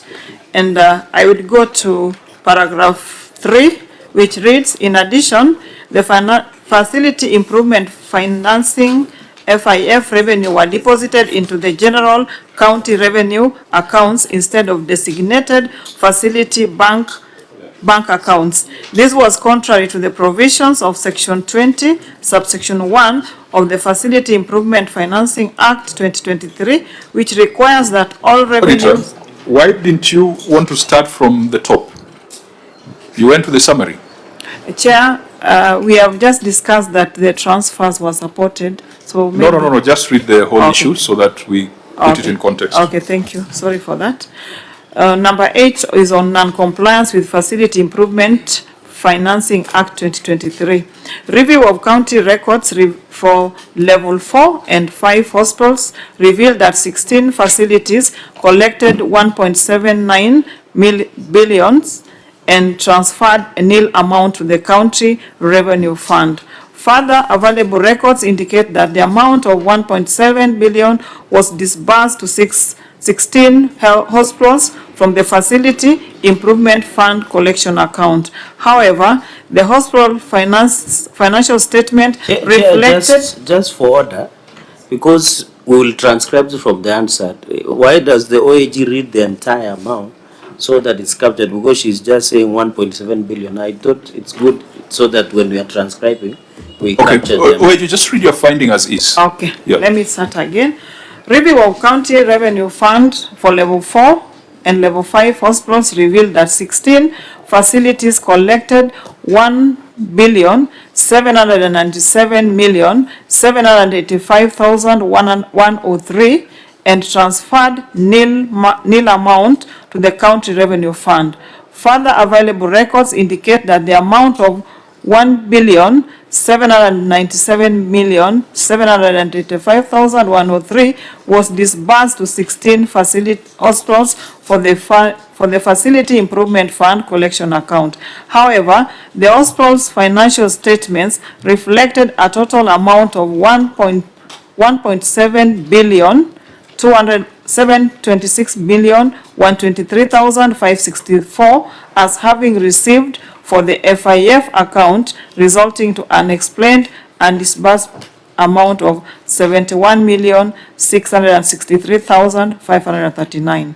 Further, the county government of Nakuru receiver of revenue statement reflect transfer of another county fund FIF amount of 1,960,729,790, which is at variance with the county records amount of 1,797,785,103, resulting into unexplained variance of 162,944,687. The inconsistency between the various records has not been explained by the management. In addition, the facility improvement financing FIF revenues were deposited into the general county revenue accounts instead of the designated facility bank accounts. This was contrary to the provision of Section 20, subsection 1 of the Facility Improvement Financing Act 2023, which requires that all revenues collected by health facilities be retained in designated FIF accounts utilized strictly for approved operations and improvement activities. In the circumstances, the accuracy and completeness of county revenue amounting to 1,797,785,103 could not be confirmed. Thank you, Chair. Governor, you may respond.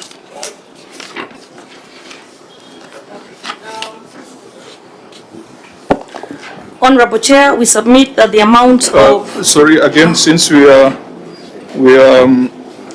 working a bit, we are not going page by page, just read out the page numbers so that members can be there. Sorry, it's page 329.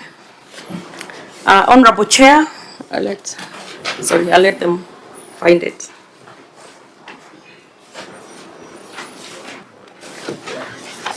Okay, you may proceed. Thank you. Honorable Chair, we submit that the amount of 1,797,200,000 how do you read it?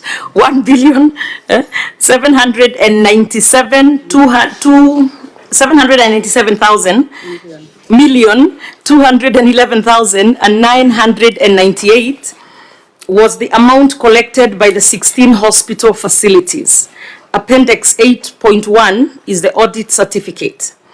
Kenya shillings 1,960,729,780 and 90 were total disbursements to other county funds, that is the FIF operational accounts. Reconciliation of transfers to another county fund. Details, opening balance as of 1st July 2024, 399,994,975.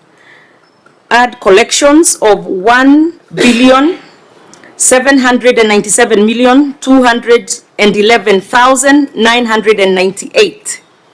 Less closing balance as of 30th June 2025 of 234,606,2,987. Less bank charges of 1,874,195. So total transfers to another county fund of 1,960,729,790. and the county fund is the FIF operational accounts. So details. Total transfers to another county fund is the 1,960,729,790. Less collections, 1,797,211,998, and the variance of 162,944,687. That is Appendix 8.2, analysis of the reconciliations. The management has taken the following steps: prepared and submitted a reconciliation statement to the auditors for verification. Appendix 8.3, forwarding letter of management response. Auditor General, the unexplained and disbursed amount of 71,663,539, has it been explained? Yes, Chair, this has been explained because at the close of the financial year, the various hospital facilities had a closing cash book balance, which was not taken into consideration during the reconciliation. And when we reconciled with the reconciliation, they are provided, the issue has been addressed. The unexplained variance of 162,944,687, has it been addressed? Thank you, Chair. This one has been addressed because this receiver of revenue statement was projecting the analysis from the receipts that were in the system, but the money that was transferred to the county account has been reconciled with the statement that had not been On the third question on lawfulness, compliance with Section 21 of the FIF Act, has that been addressed? Chair, this one is what is pending because the Act is, the Section 20 is very clear that each facility should retain all the monies that they collect and to be approved for operations for the improvement of the activities. Governor, you may want to make a comment on that because the first two issues have been addressed. There is now the issue of compliance with Section 20 of the FIF Act. Well, thank you, Chair. I'll hand over to my CEC Finance. Proceed. And for answered purposes, just restate your name and your designation. Stephen Jogo, CEC in charge of Finance and Economic Planning, Nakuru County. Since March of 2025, we are in compliance. We opened the FIF Nakuru County FIF Revenue Collection Account, and at the same time we opened Nakuru County FIF Special Purpose Account at the CBK. So you have complied from March 2025? Yes. Auditor General, from March 2025, no, that's outside your current scope of audit. Chair, it was during the time they were closing the financial year, but I think being that they have opened it at Central Bank, we'll include it in our books in the fund. So you can keep that in view and advise us on whether they've complied with the Act. Thank you, Chair. Honourable members, we can come back to payables. I know there's an issue on receivables, but there's also an issue on payables. Let's start with payables, because those receivables will still remain as a debt in the books. They'll, unless there was an issue about the write-off. So, Auditor General, tell us what you established on trade and other payables balance. Thank you, Chair. This is number 5 under our financial statements. The statement of financial position reflects trade and other payable balance of 6,486,882,856 and a comparative balance of 1,478,761,394, which reflect an increase of 5,7,325,462 for the year under review as disclosed in Note 32 to the financial statement. However, review of the supporting schedule reflect balance of 5,843,012,076, resulting to unexplained and unreconciled variance of 643,070,092. In the circumstances, the accuracy and completeness of trade and other payables balance of 6,486,082,000 856 could not be confirmed. Thank you, Chair. I believe there's another finding on trade payables. Is it coming under lawfulness? Yes, Chair, it's coming about under lawfulness. long-standing payables. Yes, it's number 1 under lawfulness. Can you just read it so that we deal with this issue of trade payables jointly? And members, you can also look at note 32, which we usually analyze the aging analysis of the debt, so that we deal with this issue of pending bills collectively. Thank you, Chair. Number 1 under lawfulness is long outstanding trade and other payables. The statement of financial positions reflect trade and other payable balance of 6,486,082,856 as disclosed in note 32 to the financial statement. However, review of age analysis revealed that there was a balance of 1,478,761,394, or 23% of total payables have been outstanding for more than 1 year. This was contrary to Section 53, subsection 8 of the Public Procurement and Assets Disposal Act 2015, which states that an accounting officer shall not commence any procurement proceedings until satisfied that the sufficient funds to meet the obligation of the resulting contract are reflected in the approved budget estimate. Further, failure to clear trade payables in the year to which they relate distort the budget of the following year as they constitute to a first charge on the budget. In the circumstances, management was in breach of the law, and the county executive runs the risk of incurring significant and unqualified costs on interest and penalties associated with delays in settling the invoiced bill. Thank you, Chair. Okay, Governor, we have handled 2 queries, but they relate to the same matter, trade payables. So maybe you first deal with the issue of the 5 billion growth in trade payables in 1 year, and then you go to the other matter of trade payables worth 1.478 billion that have been outstanding for more than 1 year. Thank you, Chair. To the members and everyone, it's page 309, the first one. 309. Honorable Chair, the variance amounting to 643,070,092 relating to grants and transfers to other entities was not reflected in the trade payables schedule, but it was appropriately recognized and disclosed in the statement of financial position. The management has taken the following steps. 1, the trade payables schedule figure of 5,843,012,764 has been adjusted to incorporate the variance of 643,070,092, hence reconciling with the statement of financial position figure of 486,082,856 as per the schedule provided. Appendix 5.1 has the reconciliation statement.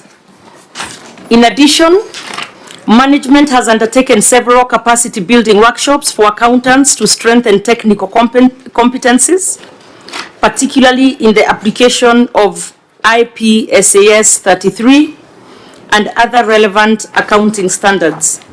Appendix 5.2 has the IPSAS training. I go straight through to the next. Maybe we can ask questions on this, then we go to the other one of the aged debt. Auditor General, does that response address your concern? Thank you, Chair. The response was addressed because most of the variance that we were querying were the payables, the money that was to be transferred to various fund accounts, which has since been provided. Thank you, Chair. Now, so that deals with 643 million. Yes, Chair, they have reconciled. But the bigger question, Governor, is how you close a year with a debt of 5 billion. under 1 year. What were the circumstances? Because the prior year, the opening balance was 0. And this year, 5 billion was debt less than 1 year. The prior year opening statement balance was 1.4 billion, and then you close the year at 6.4 billion, which indicates that your pending bills, what we usually call pending bills, has grown by 5 billion. That's what percentage growth is that? From 1.4 to 6.4. That's almost a 4 times growth. What were the circumstances, and what is the plan to settle that 5 billion debt, and what has been achieved so far? Oh, thank you, Chair. I'll turn it over to the CEC Finance. CEC? Thank you, Chair. During the close of last financial year, there was a change in financial reporting, where the controller of budget required us to report anything that was not covered or paid by close of day on 30th June. And most of these were even monies that we had already requisitioned and we are waiting for the controller of budget to approve. But most of it has been paid. As we are talking now, the bill is around 2.1 billion as of close of May this year. Do you have any evidence of payments made during the year? Yes. So, can you cite them in the appendices in these documents? I didn't. Is there evidence before us on the payment progress? It is in my second and third quarter financial and non-financial reporting to the National Treasury and Controller of Budget, which we can provide. So probably you are responding to 642 in this. The whole figure of 6.4 billion. I think what you've tendered is to close the gap of the unreconciled variance of 643, but this is a supplementary question on how you closed at 5 billion, and you are saying it was a cutoff. Now, how did this cutoff only affect Nakuru and not other counties? Because we have seen 46 other counties, and none of them has reported that kind of figure, and where they have reported that kind of figure, they have given reasons of late disbursements from the exchequer. Now you are giving a completely different technical reason. Chair, if you look at it, if you get the exchequer releases late, you are not able to pay within the month of June.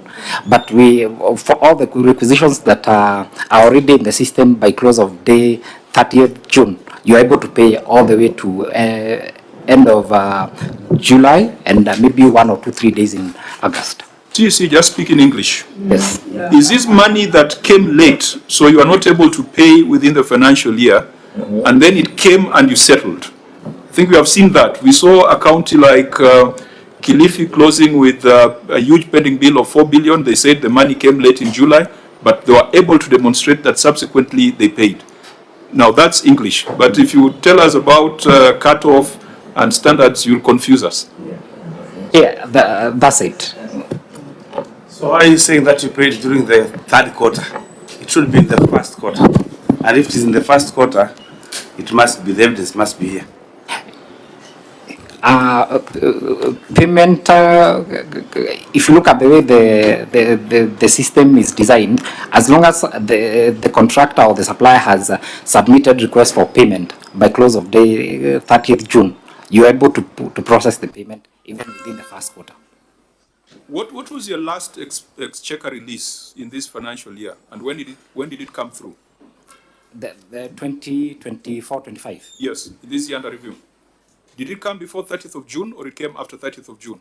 I think it came in the first or second week of July. But Treasury usually gives a window of 14-15 days. Or Treasury, was this different in this financial year? Chair, it's true the exchequer for that specific year left the first week of July. but the counties earned all the way to 15 to make the payments. So they consumed the exchequer. It may have seemed as if it was late, but it was used in the specific year because the budget is opened for the previous year to consume the money that was for the previous year. You see? But Chair, if you look at the reporting was as of 30th June. So you're saying you're reporting before you receive the last tranche of the exchequer? Yes. But you see, Chair, what I find difficult with Waziri is that he says there is even a schedule of payments or settlements.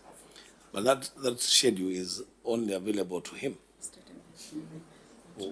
I mean, what it would be the easiest thing to make that available to everyone. So And even though the governor said she does not need my help, when you report that your pending bills have grown from 1.4 billion to 6.4 billion, you are causing yourself unnecessary political crisis because people will say you are not paying suppliers.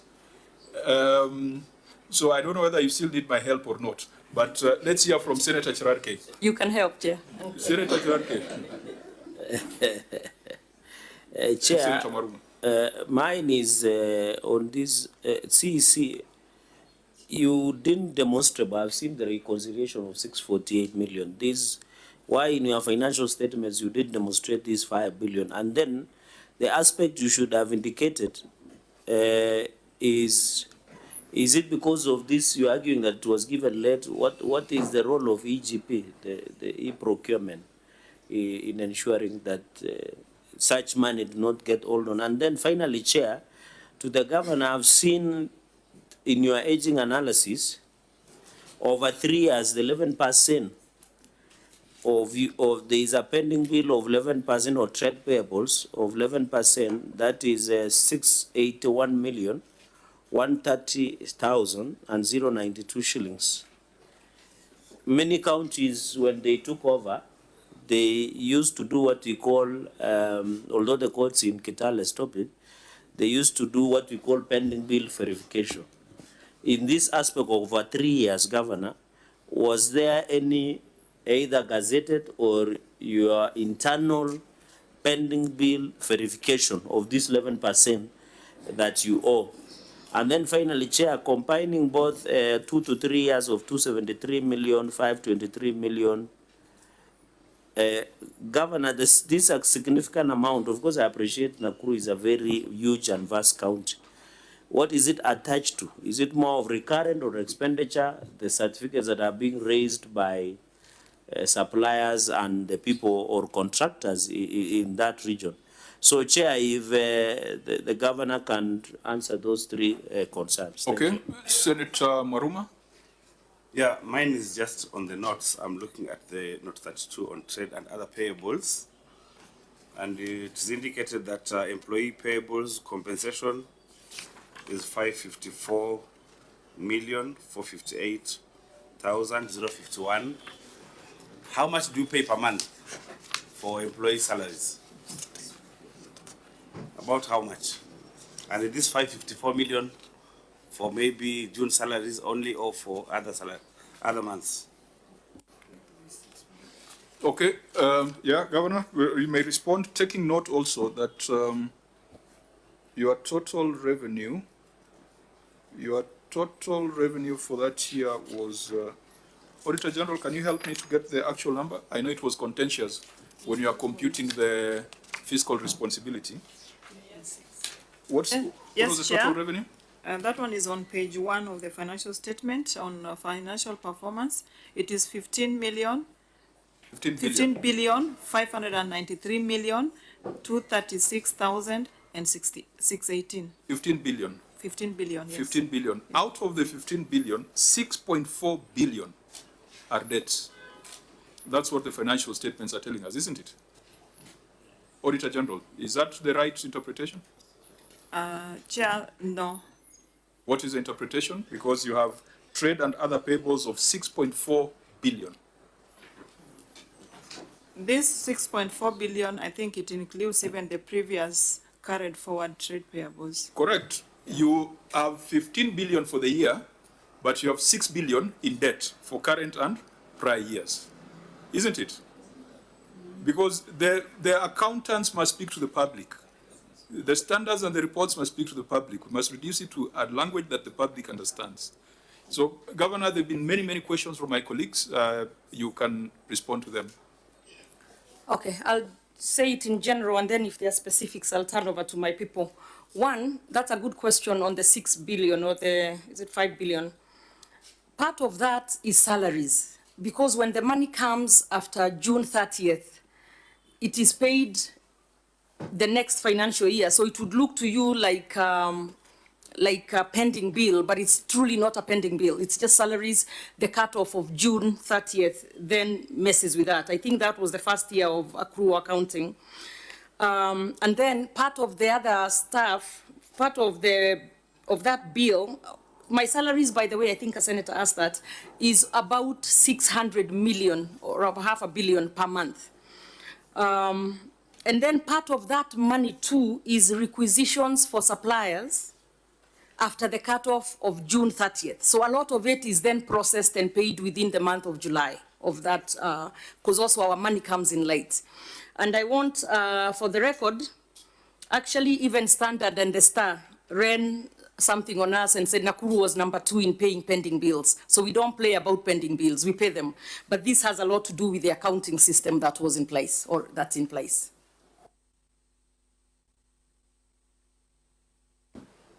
There were some questions by Senator Cherargei on the breakdown of the aging of the debt.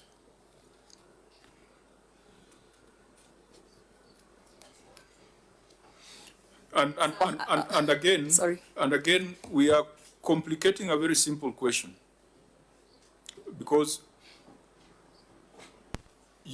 what perhaps you ought to have demonstrated without getting into too much jargon is that late disbursement, and confirm how much it was, and then provide evidence that when it came, it was eventually applied to pay staff, it was eventually applied to pay trade payables. I think that would have clearly given a way forward. But if we make it a technical thing, then we get lost in it. So I don't know, CC, how much is that was received on 2nd of July? Around 1.2 billion. Then that does not answer the problem. That does not answer the problem, because 1.2 is hardly enough to pay your salaries. Well, it covers your salaries. Huh? You said 1 or 2 or 1.2? 1.2. 1.2? Yes. So then that does not answer, does not cure the problem. Chair, maybe also, where the debt has been aged over 3 years, and I think Senator Cherargei asked this. Over 3 years, we have 681 million.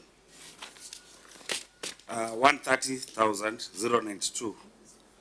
Out of these, how much are staff payables? And how much are third-party deductions and statutory deductions? This 681. Is it possible to get that segregation? Yes. That breakdown? Yes. Where is it?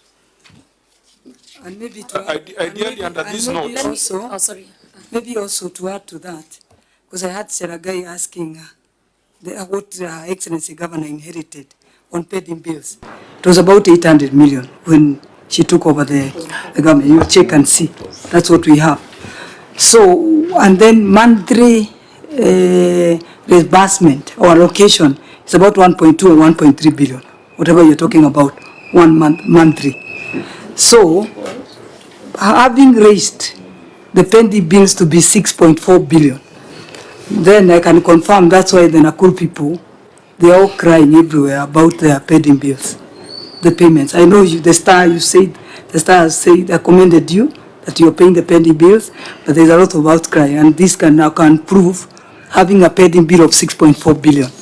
So this is the danger of speaking jargon rather than speaking to the public, because Governor, the report that we have here from your opening balances it indicates that prior year you did very well. Yes. Prior year you did very well. You closed at 1.4 and you had nothing under 1 year. So the concern is why the subsequent year it jumped by 5 billion.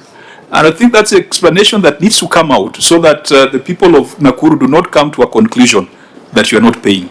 So if it's an accounting reason, break it down to a language that people can understand.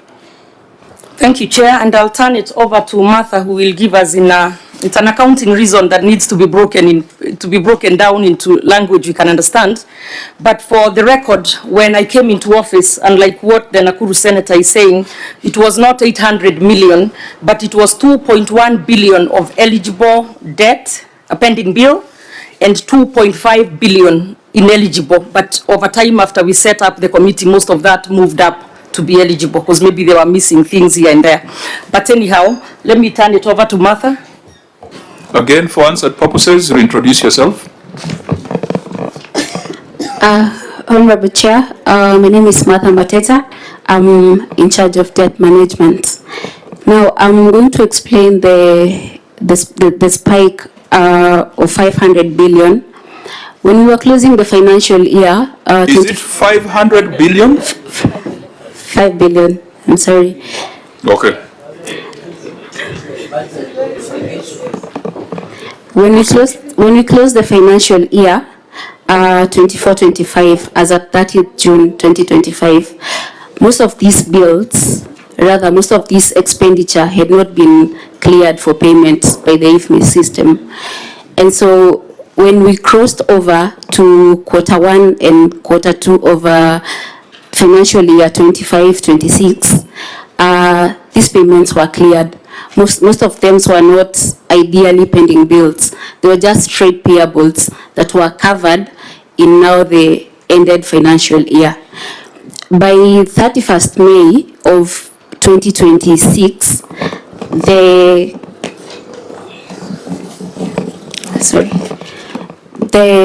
trade payables stood at 2.5 billion. So, Honorable Chair, we are really working on paying the pending bills. The rise to 6.4 was not ideally pending bills. It was trade payables brought about by the transition to accrual. Thank you. So how much of that stock related to staff? I think that question has been asked repeatedly.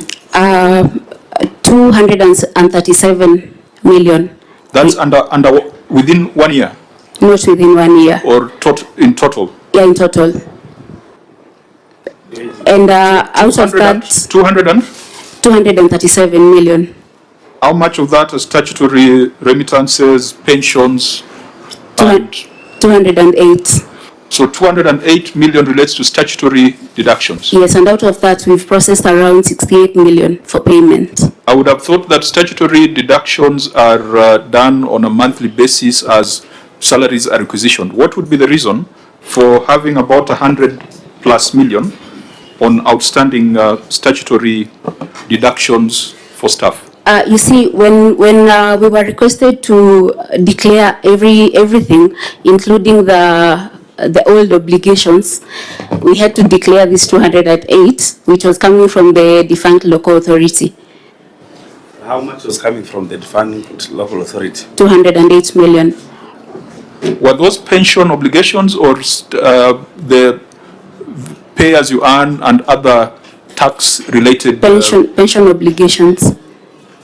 So maybe just for the record, because you used 31st May as a benchmark where you said your trade payables is 2.5 billion.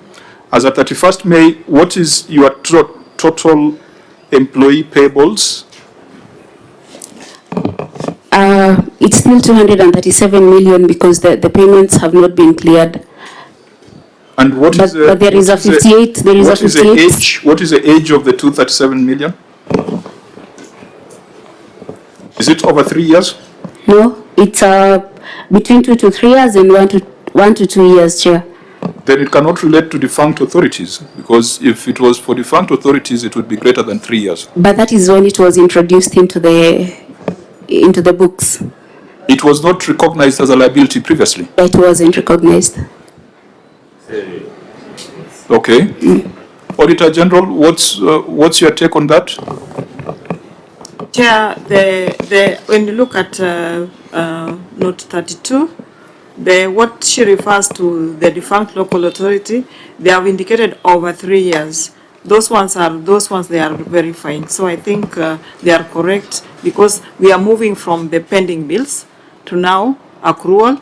And with the new adoption, they were told just to put the figures pending verification. So maybe we can give them allowance as we adopt the accrual that allows them to verify and confirm the actual balances so that the books can be properly stated. Thank you, Chair. Now, on this, do you owe any gratuities to staff who have served the county government of Nakuru previously? Because those would form part of that 237 million.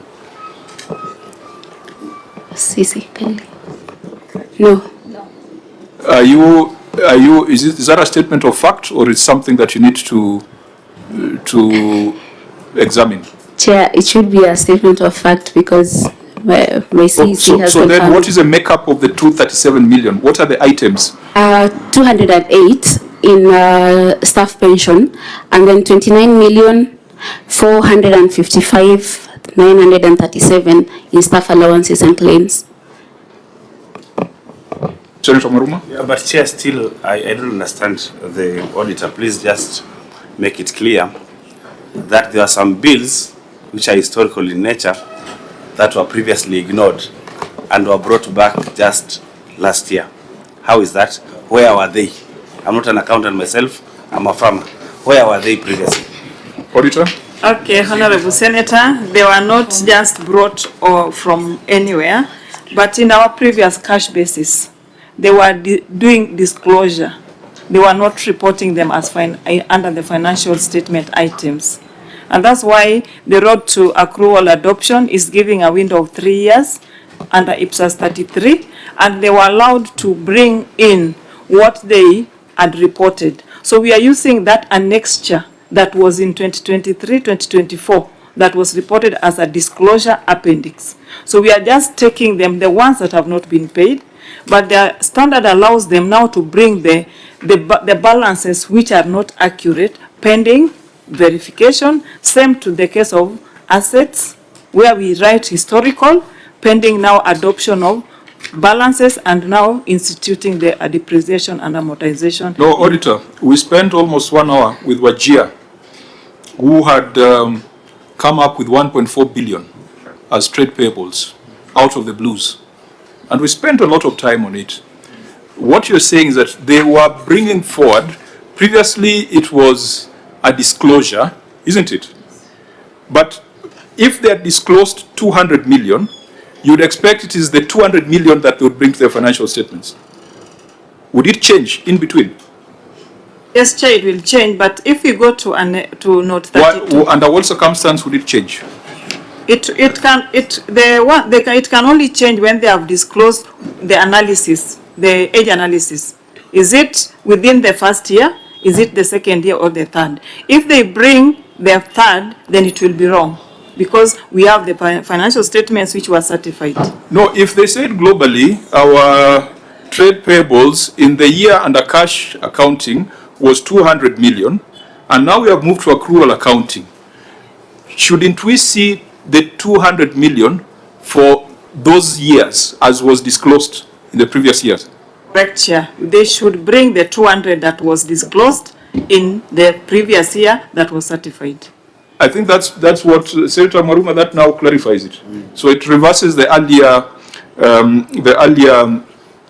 assertion that this 237 could just come up if it had not been disclosed in prior years. I think that's what I had the entity say, that this 237 was not there but it was brought in as a result of accrual. Chair, maybe just to check again the analysis, I think maybe because of the figures, the analysis 1 to 2, it means the previous years. When you add 523 million, you add to 273 and you add to 681, goes to 1.4 that we have indicated that were previously reported, which are Yes, still that's what your outstanding. opening statement. That is now the opening. Correct, Yes. correct. So I think one of the things that the entity also didn't do is that other entities usually have a separate analysis and aging of staff payables. That is what is missing. And that's why we are fishing in the dark. So we are not able to tell whether this 237 was just plucked from the air or it had been carried forward from prior periods. Yeah, and just as an observation, as we are aging, we cannot age the way we have aged. Because when we say 1 to 2 years, 523 million, and then 2 to 3 years, 273 million, you discover that we have 2 and 2 down here. We cannot age like that. We can't do that. It has to be 1 to 2 years, then maybe 3 to 4 years. Otherwise, there cannot be an overlap of 2 and 2. In my previous years, I used to do mathematics. So this one can't we can't do that. Okay, Senator Cherarke, so that we... Chair, maybe mine, Governor, you said something about verification of the pending bill. Was there a report on both legible and illegible? And my second, was it challenged in another forum, or all the people who brought forward their claim has been settled? And therefore, in conclusion of this, over 3 years, how many percent, or if you have numbers, I saw CEO of Finance, Zia Katu or somebody, how much has been offset on the eligible part? That will be my 3 questions. Thank you, Chair. Yield back the mic. Governor?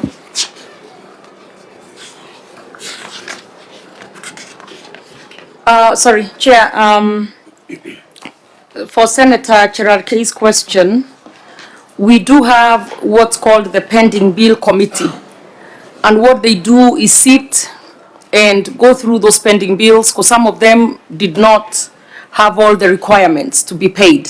So over time, people do submit what was missing or what was lacking, and it goes through the process, either becoming eligible or stays ineligible. However, I do have the CC. Is it continuous? Do you yes, verify? yes, even now. It's dangerous. It's continuous.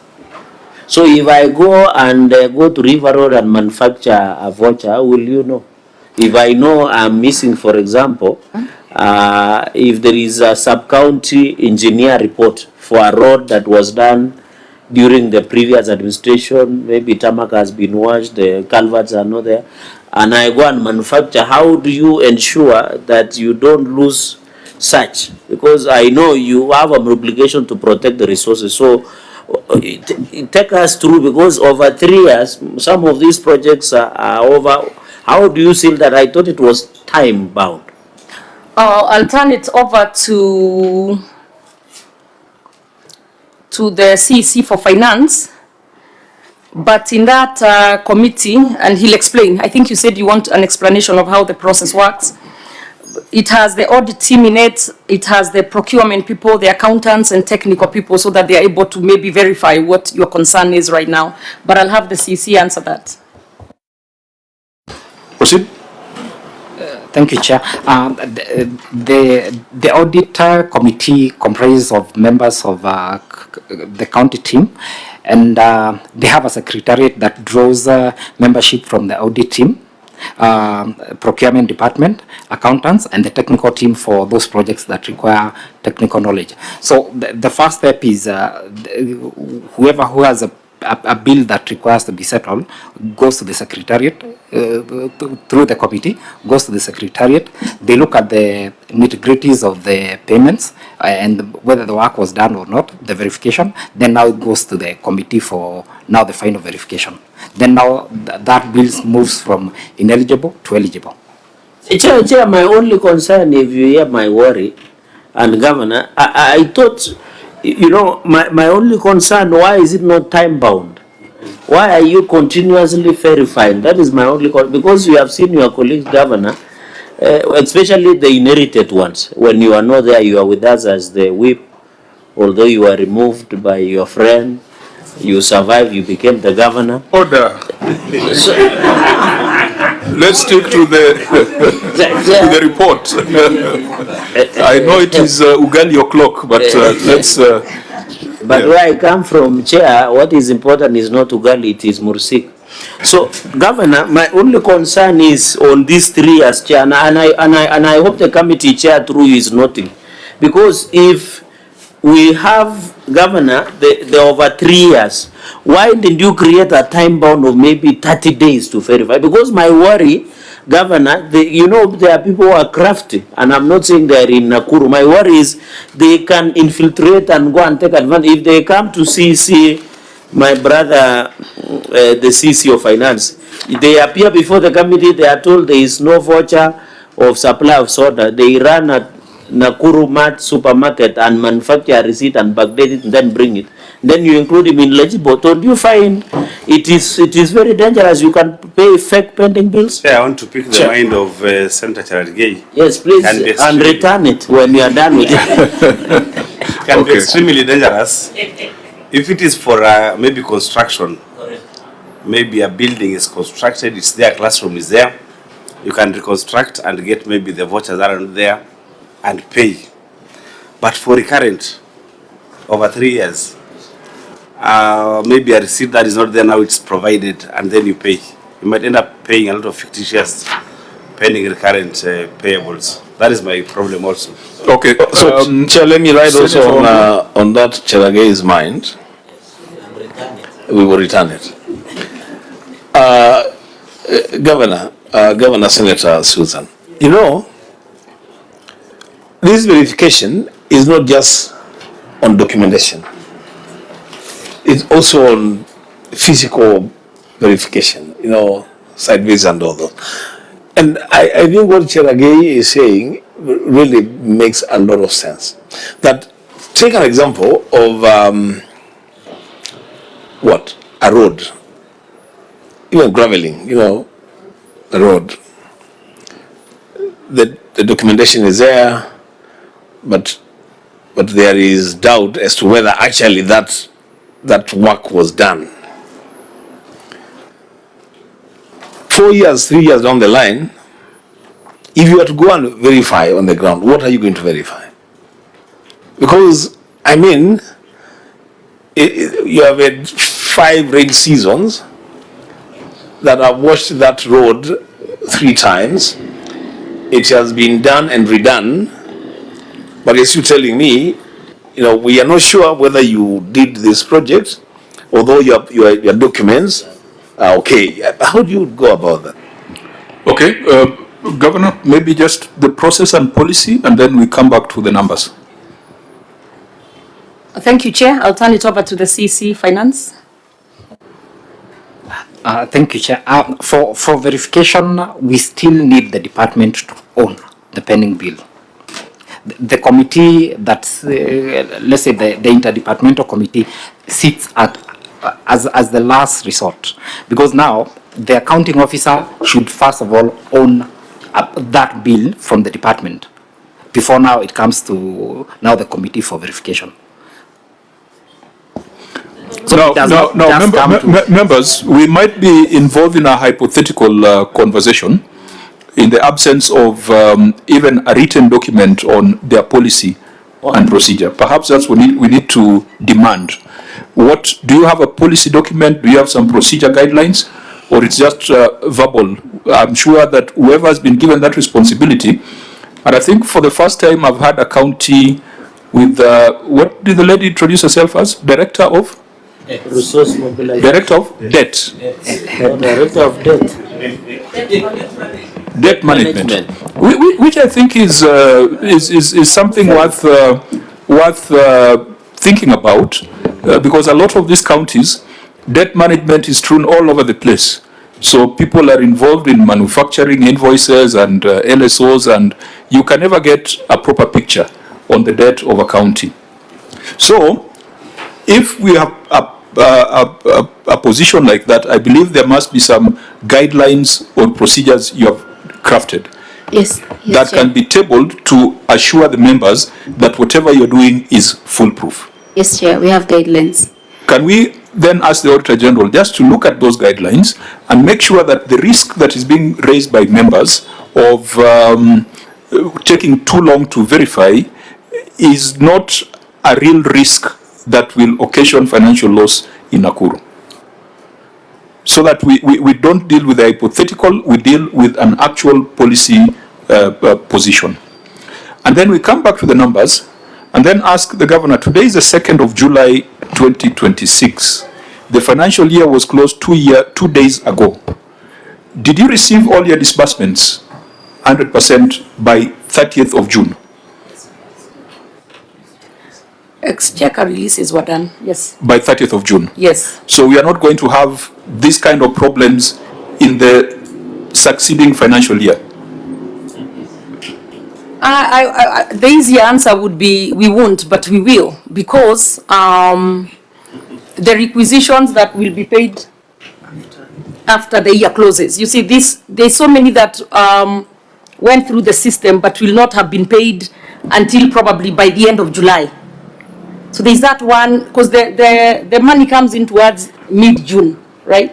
I think so, mid-June. No, there's a Governor, there's a 15-day window, which sometimes the Treasury opens even up to 30 days. Which is true. There's a window for reconciliation and finalization, and I believe you are right in the middle of that window right now. Yes, we are. Actually, we are. But for those payments to completely go through the process or the system, it will be probably through July. With that window. Okay, so let's deal with that when it appears in the financial statements. Sure. Number two, as we close this, just out of the 5 billion that has been cited, how much of it has been paid? Or what percentage has been paid? That's what my question earlier. Exactly. Chair, 3,460,178,592.52 has been paid. So that means that the remaining 1.4 billion has now rolled over to debt over one year, isn't it? Oh, sorry. So the remaining 1.4 has escalated into 1 year debt. Yes, that will be carried forward, and I believe that will be probably be paying. Okay. Thirdly, and even right now, sorry, Chair, to interrupt again, even as we speak, a lot of that is being paid because it was processed before the June 30th. Thirdly, of the 1.47 billion cited, and that's in the report of the Auditor General, to be older than 1 year, what percentage remains outstanding? Or how much of that has been settled?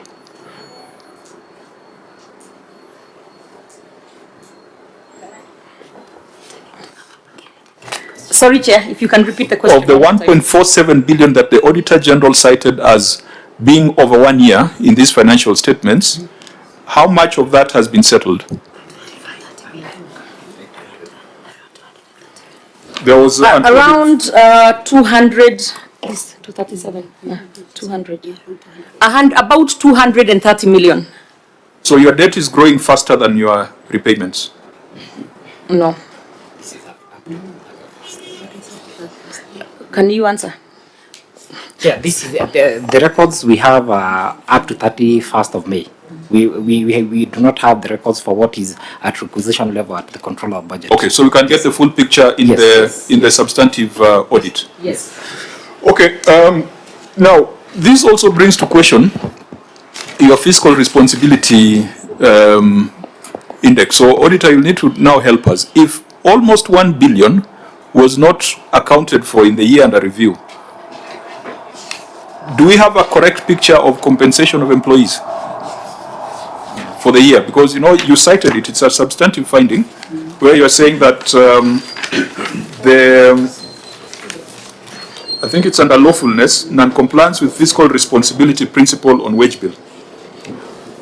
With all these accounting stories we are hearing, what is the true cost of compensation of employees for that year? Thank you, Chair. The true cost of employee cost was 6,590,685,095. But we are told almost 900 million relating to that period were paid, are sitting here in this pending, in these trade payables, staff payables.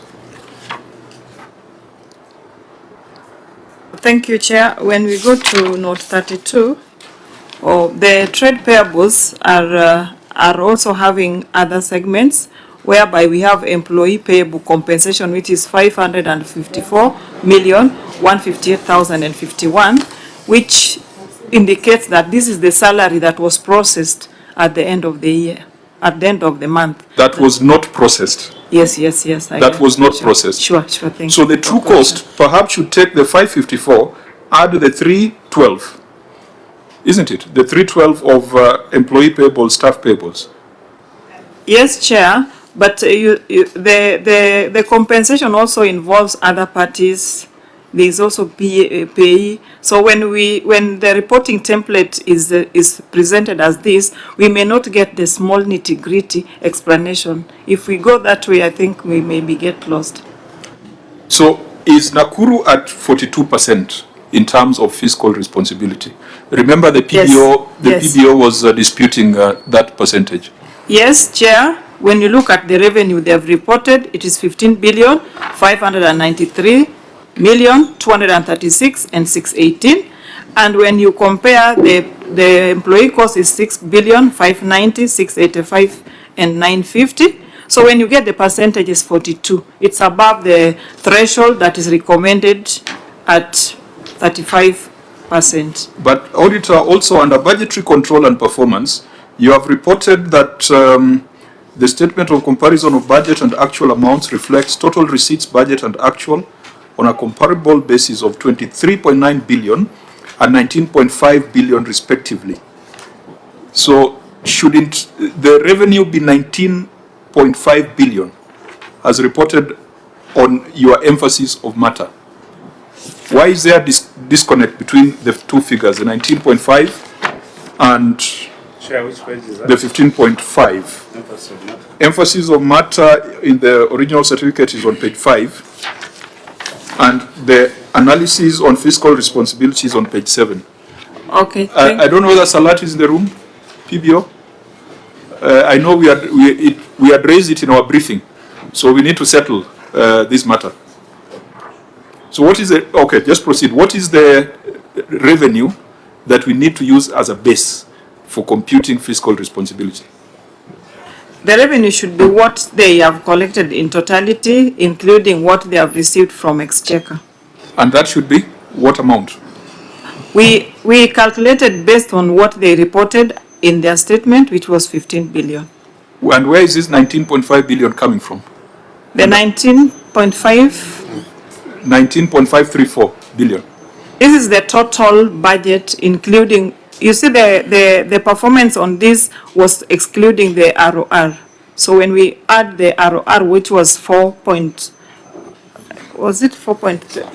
Yeah, we add. The base should be the total revenues, not just equitable share. Okay, I think that one we need to have a correction on that, yeah.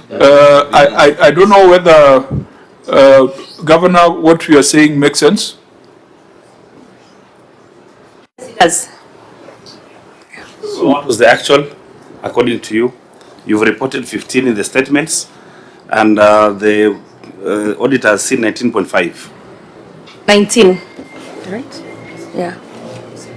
So auditor, Because of own source revenue and all that. You understand where you're coming from? Chair, I've understood. So you need to recompute it, Sure. look at it so that we get a better picture Sure. of the